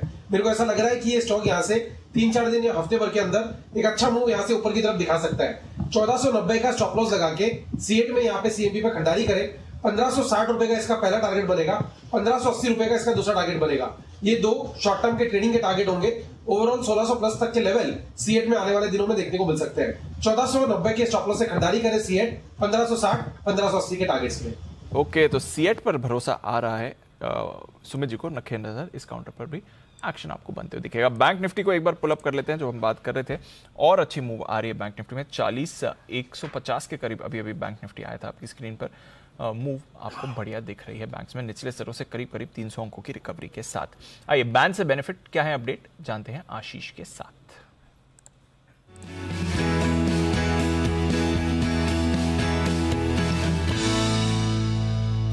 बताएं आशीष, 5 के 5 स्टॉक्स कुछ बदलाव होंगे? दीपांशु, इंडियाबुल्स हाउसिंग फाइनेंस लगातार 3 दिन से स्टॉक की हम बात कर रहे हैं, अभी भी 80% से नीचे नहीं है, बहुत धीरे धीरे पोजीशंस कम हो रही है। 81% है और स्टॉक थोड़ा सा जिद्दी है, थोड़ा भी रह सकता है बैन में, तो यहाँ पर नजर रखनी होगी। फिलहाल दावेदार तो ये है जो बैन से बाहर आ सकता है, लेकिन एंट्री होने के लिए भी एक स्टॉक है पीएनबी। यहाँ पर अगर आप देखें तो लगातार पोजीशंस बढ़ती जा रही हैं, फिलहाल करीब 98-99% के आसपास है मार्केट वाइड पोजीशन लिमिट। तो यानी Indiabulls housing finance strong possibility के स्टॉक बैन से बाहर आ जाए और पीएनबी इसकी होगी एंट्री। बाकी तो जो स्टॉक्स हैं वो बैन में है, बैन में बने रहेंगे, बैन में है, बैन में बने रहेंगे। इंडियाबुल्स शायद एग्जिट हो जाए और उसके सामने पीएनबी की एंट्री की पूरी संभावना है। 98% वहां पर आपको मार्केट लिमिट दिख रही है इस समय पर। आशीष, आपसे जानना था यूनाइटेड स्पिरिट्स के भी बारे में, इनके भी नतीजे आने वाले हैं कल। स्टॉक तो काफी एक्शन में रहा है, नतीजे कैसे रहेंगे इसके? बिल्कुल दीपांशु, नतीजे मैं बता देता हूं आपको। नतीजे अगर आप देखें तो कंपनी के जो आय है यहाँ पर आपको 3 से 3.5% का इजाफा देखने को मिलेगा। कामकाजी जो मुनाफा है वो घटेगा, यहाँ पर 15% की गिरावट देखने को मिल सकती है, क्योंकि कीमतें बढ़ी नहीं है काफी लंबे समय से, और अगर आप देखें तो इनका भी लागत खर्च लगातार बढ़ता जा रहा है, और मुनाफे में भी देखें तो 20% की गिरावट यहाँ पर आपको देखने को मिल सकती है। यानी हर लिहाज से आप देखें तो नतीजे जो है कमजोर आ रहे हैं, नतीजे कमजोर आ रहे हैं, कुछ खास एक्सपेक्टेशंस है नहीं यूनाइटेड स्पिरिट्स से। श्रीकांत जी, चार्ट्स पर एक बार देखेंगे सर यूनाइटेड स्पिरिट्स 830 का लेवल।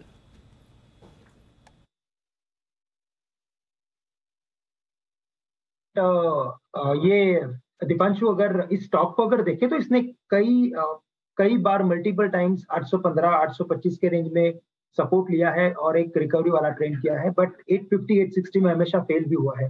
हमें लगता है कि इवेंचुअली ये स्टॉक एक ब्रेकआउट या एपेक्स लेवल के काफी नजदीक आ रहा है, और ये ब्रेकआउट करते हुए 900 प्लस के लेवल्स दिखाएगा। तो करंट लेवल से तो रिस्क रिवॉर्ड रेशो काफी फेवरेबल है, लॉन्ग करके चले। 815 रुपए का स्टॉप लॉस रखे, स्टॉप लॉस थोड़ा बड़ा रखना पड़ेगा, लेकिन हमें लगता है कि ये स्टॉक वापस 850 870 के लेवल्स दिखा सकता है। ओके, तो ये है आपके लिए यूनाइटेड स्पिरिट्स। 870 के लेवल्स आ सकते हैं, थोड़ा टाइम लगेगा, देखते हैं नतीजों से क्या वो ब्रेकआउट का ट्रिगर आपके लिए बनेगा या नहीं। रखें अपने रेडार पर, कल आने वाले हैं इसके नतीजे। आइए फिर क्लोजिंग की तरफ बढ़ते हैं और इवेंटफुल एक्सपायरी सेशन रहा है आपके लिए। इंडेक्स पर देखेंगे तो वैसे आपको 60 पॉइंट ऊपर ही निफ्टी क्लोज। एक और स्टॉक दीप आप इजाजत दे तो। हाँ प्लीज प्लीज। केम्स लास्ट पिछले 10-15 मिनटों में बड़ा तेज उछाल आता हुआ दिखा है, अचानक से नतीजे आने वाले हैं क्या? रिजल्ट तो नहीं, एक सेकंड में अभी बता एकदम से केम्स का स्टॉक लाइए, देखिए एकदम जोर से भागते हुए नजर आया है। ये स्टॉक भी बहुत ही तगड़ा एक्शन केम्स के रिजल्ट में आता हुआ दिख रहा है। मेरे ख्याल से हमारे सारे एक्सपर्ट्स के रडार पर आ भी है। मोदी जी चार्ट देखिए जरा, बताइए। बहुत बढ़िया चार्ट्स हैं और 3100 के टारगेट के लिए लॉन्ग टर्म पिक में एसपीएल में कई बार स्टॉक पे बात करी है और जिस तरह के चार्ट्स बने हुए हैं स्टॉक में एक inverse head and shoulder pattern बनाया है, ब्रेकआउट के पास एक काउंटर ट्रेड हो रहा है। 3100 से पहले बीच में कोई टारगेट्स नजर नहीं आते। बिल्कुल यहाँ पर अगर कोई डिप भी देखने को मिलता है बाइंग अपॉर्चुनिटी रहेगा। 3100 के टारगेट्स के लिए स्टॉप लॉस रहेगा 2450 का। अनिल जी यहाँ पर एक अपडेट और मैं देना चाहता हूँ। आईटीसी पर हमने बात करी थी, देखिए आईटीसी डे हाई पर ट्रेड होता हुआ नजर आ रहा है। 351 का ऑलमोस्ट हाई लगा है। तो यहाँ पर जो सुबह हमने कॉल दिया था, अगर कोई पोजीशन यहाँ पर बुक करना चाहता है तो डेफिनेटली यहाँ पे बुक करके चल सकते हैं। अदरवाइज अगर पोजीशनल ट्रेड की बात करते हैं तो हमें 370 के टारगेट्स बिल्कुल नजर आते हैं। चलिए, तो आईटीसी डे हाई पर आता दिख रहा है और मोदी जी की पसंद का शेयर तेज दौड़ लगाता हुआ इस वक्त आपके सामने। क्लोजिंग की तरफ बढ़ते हैं सर। फिर यूपीएल टॉप गेनर है आज, 5.5% ऊपर आपको ये काउंटर दिख रहा है। अदानी एंटरप्राइजेस, अदानी पोर्ट्स, दोनों में आपको खरीदारी दिखी है। टेक महिंद्रा, एचसीएल टेक सुबह से ही बाजार को सहारा दे रहे हैं। टीसीएस और इन्फोसिस भी आपको पॉजिटिव टेरिटरी में क्लोज हो रही हैं। तो आज आईटी दिग्गज और साथ ही एफएमसीजी दिग्गज दोनों ने सहारा दिया है। नेस्ले यहाँ पर 1.5% की मूव आपने देखी है। आईटीसी नतीजों से पहले एक्टिव था। एचयूएल में भी आपने खरीदारी बनती हुई देखी है और ब्रिटानिया भी स्क्रीन पर पॉजिटिव दिख रहा था। हिंडाल्को खुलते समय टॉप लूजर था, टुवर्ड्स एंड ऑफ ट्रेड 1.5% ऊपर बंद हो रहा है। पावर ग्रिड और एनटीपीसी, इन दोनों पावर स्टॉक से भी सहारा मिला है। सिप्ला, डिवीज लैब, ये दोनों फार्मा काउंटर्स भी एक्शन में थे। आइशन मोटर्स में भी खरीदारी है। ब्रेथ सिग्निफिकेंटली इंप्रूव हुई। इंडसइंड बैंक ये नतीजों के बाद 5% नीचे। एशियन पेंट्स यहाँ पर निराशाजनक नतीजे आए थे, 2% नीचे। अल्ट्राटेक, एचडीएफसी और HDFC bank, Tata Motors, Kotak, ICICI, यहां से आपको दबाव दिखा है। बट ब्रेथ सिग्निफिकेंटली इंप्रूव होते हुए सुबह सिर्फ एक स्टॉक पॉजिटिव खुला था। Towards end of trade 40 stocks positive बंद हो रहे हैं। वायदा कारोबार की तरफ आते हैं और यहां पर भी भरपूर एक्शन आपको स्टॉक्स में बनते हुए दिखा है। बिरला सॉफ्ट 5.5% ऊपर। कैनरा बैंक नतीजों के बाद 4% की तेजी। एचडीएफसी, एएमसी, गेल, इन्फो एज, जेके सीमेंट, मन्नापुरम ये लगातार एक्शन में है। आज 105 के लेवल्स आ रहे हैं। पीएनबी बैन में आने की पूरी संभावना है, 40 के लेवल पर 2.5% ऊपर। Vedanta, L&T tech, India cements, India bulls housing जो बैन से बाहर आ सकता है, आईसीआईसीआई प्रू, श्री सीमेंट और फर्स्ट सोर्स, यहां पर आपने खरीदारी देखी है। बट गिरावट थी एयू स्मॉल फाइनेंस बैंक, यहां पर भी नतीजों का रिएक्शन, हालांकि नतीजे इनके ठीक ठाक आए थे। एबीबी, हैवेल्स, सिटी यूनियन बैंक, कॉनकॉर, इंडियन होटल्स, मैक्स फाइनेंशियल, चोला इन्वेस्टमेंट और ग्रैन्यूल्स, ये भी कुछ काउंटर्स हैं जो आपके रेडार पर रहने चाहिए। आज का डेब्यूटेंट 17% ऊपर आपको बंद होते दिख रहा है, तो अच्छा डेब्यू ट्रैक्सन का माना जाएगा। 17.5% ट्रैक्सन टेक्नोलॉजीज, नाइस अच्छा डेब्यू, वेरी गुड। जो रेस्पॉन्स मिला 2 ही गुना, उस हिसाब से तो काफी बढ़िया माना जाएगा। और सबसे बड़ी बात ये दीप की पैसे बन गए लोगों के, 2 ही गुना होता है। और इसलिए हम कह भी रहे थे कि पूरा क्लियर कट समझ नहीं आ रहा था एग्जैक्टली कैसा रेस्पॉन्स होगा, कैसी लिस्टिंग होगी, क्योंकि यहाँ कुछ अच्छी और कुछ कम अच्छी चीजें थी। बट एनीवे अच्छा पैसा बनाया लोगों का और क्लोजिंग तो बहुत ही शानदार हुई आज बाजार के। जिस तरह की ओपनिंग और जिस तरह का करेंसी मार्केट का एक्शन था उसके मुकाबले में हम काफ़ी बेहतर बंद होते हुए दिखे। इस दिवाली पर कमोडिटी बाजार में भी आपके लिए कमाई के ढेरों मौके, और हम आपको बताएंगे कि दिवाली पर आप ट्रेड के लिए, निवेश करने के लिए कमोडिटी में कहाँ लगा सकते हैं पैसा, लॉन्ग टर्म में किस कमोडिटी में मिलेगा अच्छा मुनाफा। शाम 5:30 बजे हमारे साथ जुड़िए कमोडिटी के सितारे इस शो में दिवाली से दिवाली तक हमारी खास सीरीज में। क्या एक हल्के और मामूली झटके से हड्डियों में फ्रैक्चर हो सकता है? दरअसल ऐसा उन लोगों के साथ होता है जिन्हें ऑस्टियोपोरोसिस नाम की बीमारी होती है। इस बीमारी में हड्डियां जल्दी कमज़ोर हो जाती है और अंदर से खोखली होने लगती हैं। आज ऑस्टियोपोरोसिस डे है। हम शाम 6 बजे इसी पर करेंगे बातचीत। एक्सपर्ट से पूछेंगे कि हमारी हड्डियां इतनी कमज़ोर होती क्यों हैं। साथ देंगे doctor Mrinal Sharma, orthopedic and joint replacement surgeon, doctor Swati Maheshwari, senior physician, doctor Shreya Goyal ji, जानी मानी डाइटिशियन। इन तीनों से करेंगे मुलाकात। न दूध न धूप, हड्डी कैसे मजबूत। हाँ, ये बात तो सही है। हड्डियां मजबूत करने के लिए या तो धूप का सेवन करो या दूध का सेवन करो, है ना। दोनों ही नहीं है तो फिर कैसे काम चलेगा। प्रोटीन चाहिए ना, प्रोटीन चाहिए और विटामिन डी धूप में। ओके, तो दोनों मुंबई में तो किसी का भी टेस्ट करा लो, विटामिन डी तो सबकी डेफिशिएंसी। आपने करवाया मतिन जी? नहीं करवाया। मत करवाना कम निकलेगा। मैंने गलती की, मैं करवाने गया था, वाइफ का अपना करा, मेरा उससे ज़्यादा कम निकल गया। फिर मैंने डॉक्टर को पूछा, मैंने कहा मेरे तो दर्द ही नहीं होता घुटने में, तो बोले कि जरूरी नहीं कि हो, लेकिन डेफिशिएंसी। फिर तब से वो शॉट्स 6 हफ्ते तक लेने पड़ते हैं ना। इंजेक्शन लगे? इंजेक्शन भी, इंजेक्शन भी, शॉर्ट्स भी आते हैं मीठे मीठे। वो बढ़िया है, लीची वाले फ्लेवर के, बहुत बढ़िया, ट्राई करिए, मजा आएगा अगर जरूरत हो तो। मैंने लेमन वाले लगे, इंजेक्शन भी लगे। नहीं, उसमें फ्लेवर कैसे आता है? फ्लेवर तो पीने वाले भी आते हैं। तो ये है बंसल जी की विशेष टिप्पणी। मामला तो बंसल जी के डिपार्टमेंट का है। बंसल जी, कोई बढ़िया तरीका है हड्डियां मजबूत करने का? बचपन में मार खाई वो उसके अलावा? नहीं अनिल जी, बढ़िया तरीका नहीं है, बट अनिल जी मैं टिप्पणी करना चाहता हूँ। आपने बोला ना कि विटामिन डी कम था बट आपके घुटनों में दर्द नहीं था। तो अनिल जी, दर्द घुटने में नहीं होता अनिल जी, दर्द तो यहाँ पर होता है, नर्व जाती है। अब जिसके ऊपर Anil ji Nifty Bank, Dow Jones, Nasdaq, पूरे पैनल व्यूअर्स का अनिल जी बाहर हो, उसको अनिल जी घुटने के दर्द की कहाँ सेंसेशन होगी अनिल जी। तो यही एक ही चीज बोलूंगा, मार्केट में इन्वॉल्व हो जाए, जी बिजनेस देखें और दर्द की सेंसेशन भगा दे अनिल जी। वाह, बहुत बढ़िया जी। कुणाल जी? अनिल जी देखिए, मैं तो आपको ये कह रहा हूँ अनिल जी, ये जो आपने अगर अनिल जी बाल का धूप में सफेद कर लिए होते तो अनिल जी इंजेक्शन नहीं लगता आपको। और दूसरी बात अनिल जी कह रहा हूँ कि अभी भी वक्त है, आप चाहें तो अनिल जी हम लोग गोवा में एक बीच एपिसोड कर सकते हैं। वहां पर अनिल जी धूप भी अच्छी रहती है, वातावरण भी अच्छा रहता है अनिल जी, और विटामिन डी भी मिलेगा, साथ में विटामिन एम तो हम बाजार से ले ही लेंगे अनिल जी। धूप लेते हुए शो करना है? नहीं, नॉट अ ग्रेट आइडिया। जी अनिल क्या बात करें कुणाल जी, टीवी पे जाएगा? नहीं अनिल जी, शो करने के बाद धूप ले लेंगे। गोवा तो चलिए।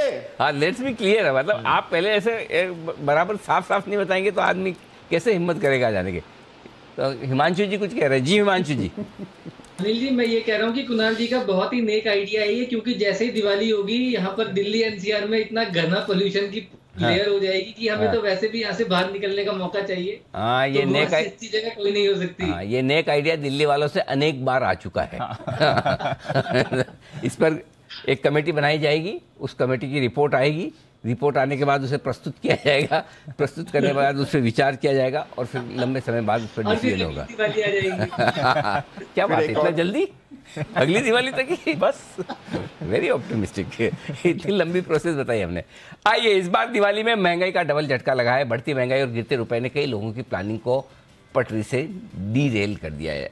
आप स्मार्ट प्लानिंग करके इस झटके से थोड़ा कुछ पैसा बचा सकते हैं और महंगाई में भी मुनाफा कमा सकते हैं। देखिए हमारा खास शो मनी गुरु, ये दिवाली डबल डिमांड वाली महंगाई में कमाई की स्ट्रेटेजी साथ देंगे ऑप्टिमा मनी के एमडी पंकज मठवाल साहब और साथ ही सर्टिफाइड फाइनेंशियल प्लानर पूजा भिंडे। ये होंगे हमारे साथ आज शाम 6:30 बजे।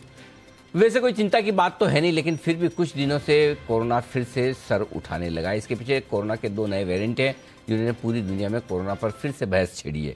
इंडिया 360 डिग्री में हम बात करेंगे, इसी मुद्दे पर करेंगे चर्चा। कोरोना को लेकर क्या कुछ हम ज़्यादा लापरवाह तो हो गए हैं या नहीं? कोरोना आया है, लापरवाही ने बुलाया है, ये है हमारी आज की कवर स्टोरी। और इसके बाद दूसरी स्टोरी, ओला और उबर जैसी कैब सर्विसेज आई तो थी आम यात्रियों को सहूलियत देने के लिए, लेकिन इन दिनों ऐसी कैब सर्विसेज की मनमानी से जनता परेशान है।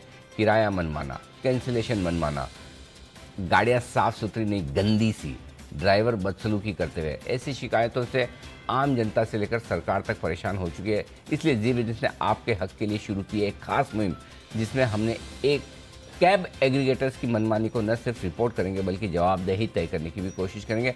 आज से हम इस मुहिम की शुरुआत कर रहे हैं, आप भी साथ दीजिए और जरूर देखिए कैब है या ट्रैप है, शाम 8 बजे इंडिया 360 डिग्री। बात दुनिया की, ये सब लोग इंतजार कर रहे थे कब आएगा। तो कई बार क्या होता है, आज मैंने जानबूझ के लास्ट में रखा था कि पुराना पहले वाला बात दुनिया की देखने के बाद दूसरे शो पे फोकस ही न करें। तो आप सबकी नजरें होनी चाहिए आपकी टीवी स्क्रीन पर, क्योंकि आ रहा है बात दुनिया की, इसका प्रोमो। मौत के बाद फिर जिंदा करेंगे पुनर्जन्म के ताबूत। अमेरिका में कौन कह रहा एलियन तुम कब आओगे? अंतरिक्ष में हैरत अंगेज टूटे तारों का कब्रिस्तान। कंबोडिया में भूखी आत्माओं का महाभोज। होश मिल गए खाक में जब जीन्स बिकी 70 लाख में। देखिए बात दुनिया की आज शाम 4:26 पर सिर्फ जी बिजनेस पर। तो 5 आपको बेहतरीन स्टोरीज बताई गई। बताएं आप में से किसको कौन सी स्टोरी सबसे ज्यादा आकर्षक लगी और क्यों? जी कुणाल जी बताएं। अनिल जी देखिए लास्ट वाली स्टोरी अनिल जी, वो जीन्स बिकी 70 लाख में अनिल जी। तो अनिल जी 2-4 जीन्स मुझे भी मेरे पास अनिल जी पुरानी पड़ी है, अगर बिकती हो तो उनको भी बेचना है अनिल जी। पहले उसे आप जमीन में गाड़ें, 140 साल तक रखें। हाँ सुनिए मैं प्रोसेस बता रहा हूँ। जमीन में गाड़ें सिर्फ जीन्स को, 140 साल बाद निकालें, फिर 70। ये जो जीन्स बिकी है ये लिवाइस की थी और 142 साल पहले इसे जमीन में रखा। तो कुणाल जी ये जो पेड़ आप लगाएंगे जीन्स बोने का, अनिल जी जैन साहब जैसा बायर मिल जाए। जैन साहब तो खुद अपने पजामे डालने के चक्कर में है। 140 साल वेट नहीं करना पड़ेगा। बोले मेरा एक पूरा वार्डरोब भी अंदर सरका दूं। बोले कम से कम आने वाली 7वीं पीढ़ी तो मेरी सब आराम से जिएगी ऐसा। तो ये एक्चुअली ये सही घटना है। 142 साल पहले जिसने जीन्स दफनाई थी, लिवाइस की जो सबसे पहले जो जीन्स जिन्होंने बनाई ओरिजिनल उनकी थी और ये अब निकली, इसलिए ये 70 लाख में बिकी है। ये बात सच्ची है। जी सुमित जी। अनिल जी ये जीन्स वाली थी तो इसमें तो क्या डिस्कस करें? हो गया जीन्स। अच्छा और बंसल जी? अनिल जी ये जीन्स ही है, बट अनिल जी मैं एक चीज कहना चाहूंगा, जैन साहब आप सुन रहे हो ना? हाँ। कुणाल जी आपको ही जीन्स दिखाना चाह रहे हैं। देखिए कैसे दोस्त हैं आपके, आपको ही जीन्स बेचना चाह रहे हैं वो। थोड़ा बच के रहे हैं। जैम सुनी के बाद देखो मार्केट, ये देखो मार्केट के तीनों आदमी, तीनों को जहाँ 70 लाख रुपए आया ना, वही वाली स्टोरी पसंद आई है। बाकी 5 भी अच्छी स्टोरी है कि वो कौन सी आत्माओं का महाभोज, भूखी आत्माओं का, वो इनका इंटरेस्ट नहीं है। कब्रिस्तान वाले में भी इंटरेस्ट नहीं है। नहीं जहाँ 70 लाख रुपए आ गया वही इंटरेस्ट है। चलिए आपका जिसमें जो इंटरेस्ट है देखिए जरूर। बड़ा मजेदार शो है, आपको बढ़िया लगेगा। आज शाम आने की तैयारी में 4:30 बजे। अब कल दोपहर 1 से 2 बजे के बीच में 4 बड़े दिग्गजों के साथ देखना है आपको दिवाली का ये विशेष शो। और ये दिग्गज हैं समीर अरोड़ा साहब, मधु कैला सर और साथ ही नीलेश शाह साहब और सुनील सिंघानिया साहब। आइए एक झलक पहले उसकी देख लीजिए। सर बाहर के मुकाबले में हमारी कमीज वाकई में ज्यादा सफेद और अच्छी चमक रही है। बिल्कुल चमक रही है। इंडिया की पोजीशन बहुत अच्छी है। हमारा रिटेल का पैसा काफी अच्छा आ रहा है, मार्केट टिका हुआ है, तो उससे कॉन्फिडेंस आता है कि इकोनॉमी बढ़िया है। रिटेल तो हेड्स ऑफ, जो उन्होंने सामना किया है, पहले जो गोरों का हमें जो खौफ था वो निकल गया है। दिवाली से अगली दिवाली तक हम मार्केट में ऊपर होंगे, नीचे होंगे या फ्लैट 2-3-4%, 5% ऊपर नीचे इस रेंज में रहेंगे। ये पक्का है कि ये इकोनॉमी अगले 5, 10, 15 साल तक के अच्छा करेगी। हिंदुस्तान में कहाँ पैसा लगाना है? फाइनेंशियल्स और कंज्यूमर और आईटी। फाइनेंशियल्स में बहुत बुलिश हूँ। फार्मा इन पर्टिकुलर काफी इंटरेस्टिंग लग रहा है। अच्छी गवर्नेंस हो, अच्छा मैनेजमेंट हो, उस प्रकार की कंपनी में निवेश करिए।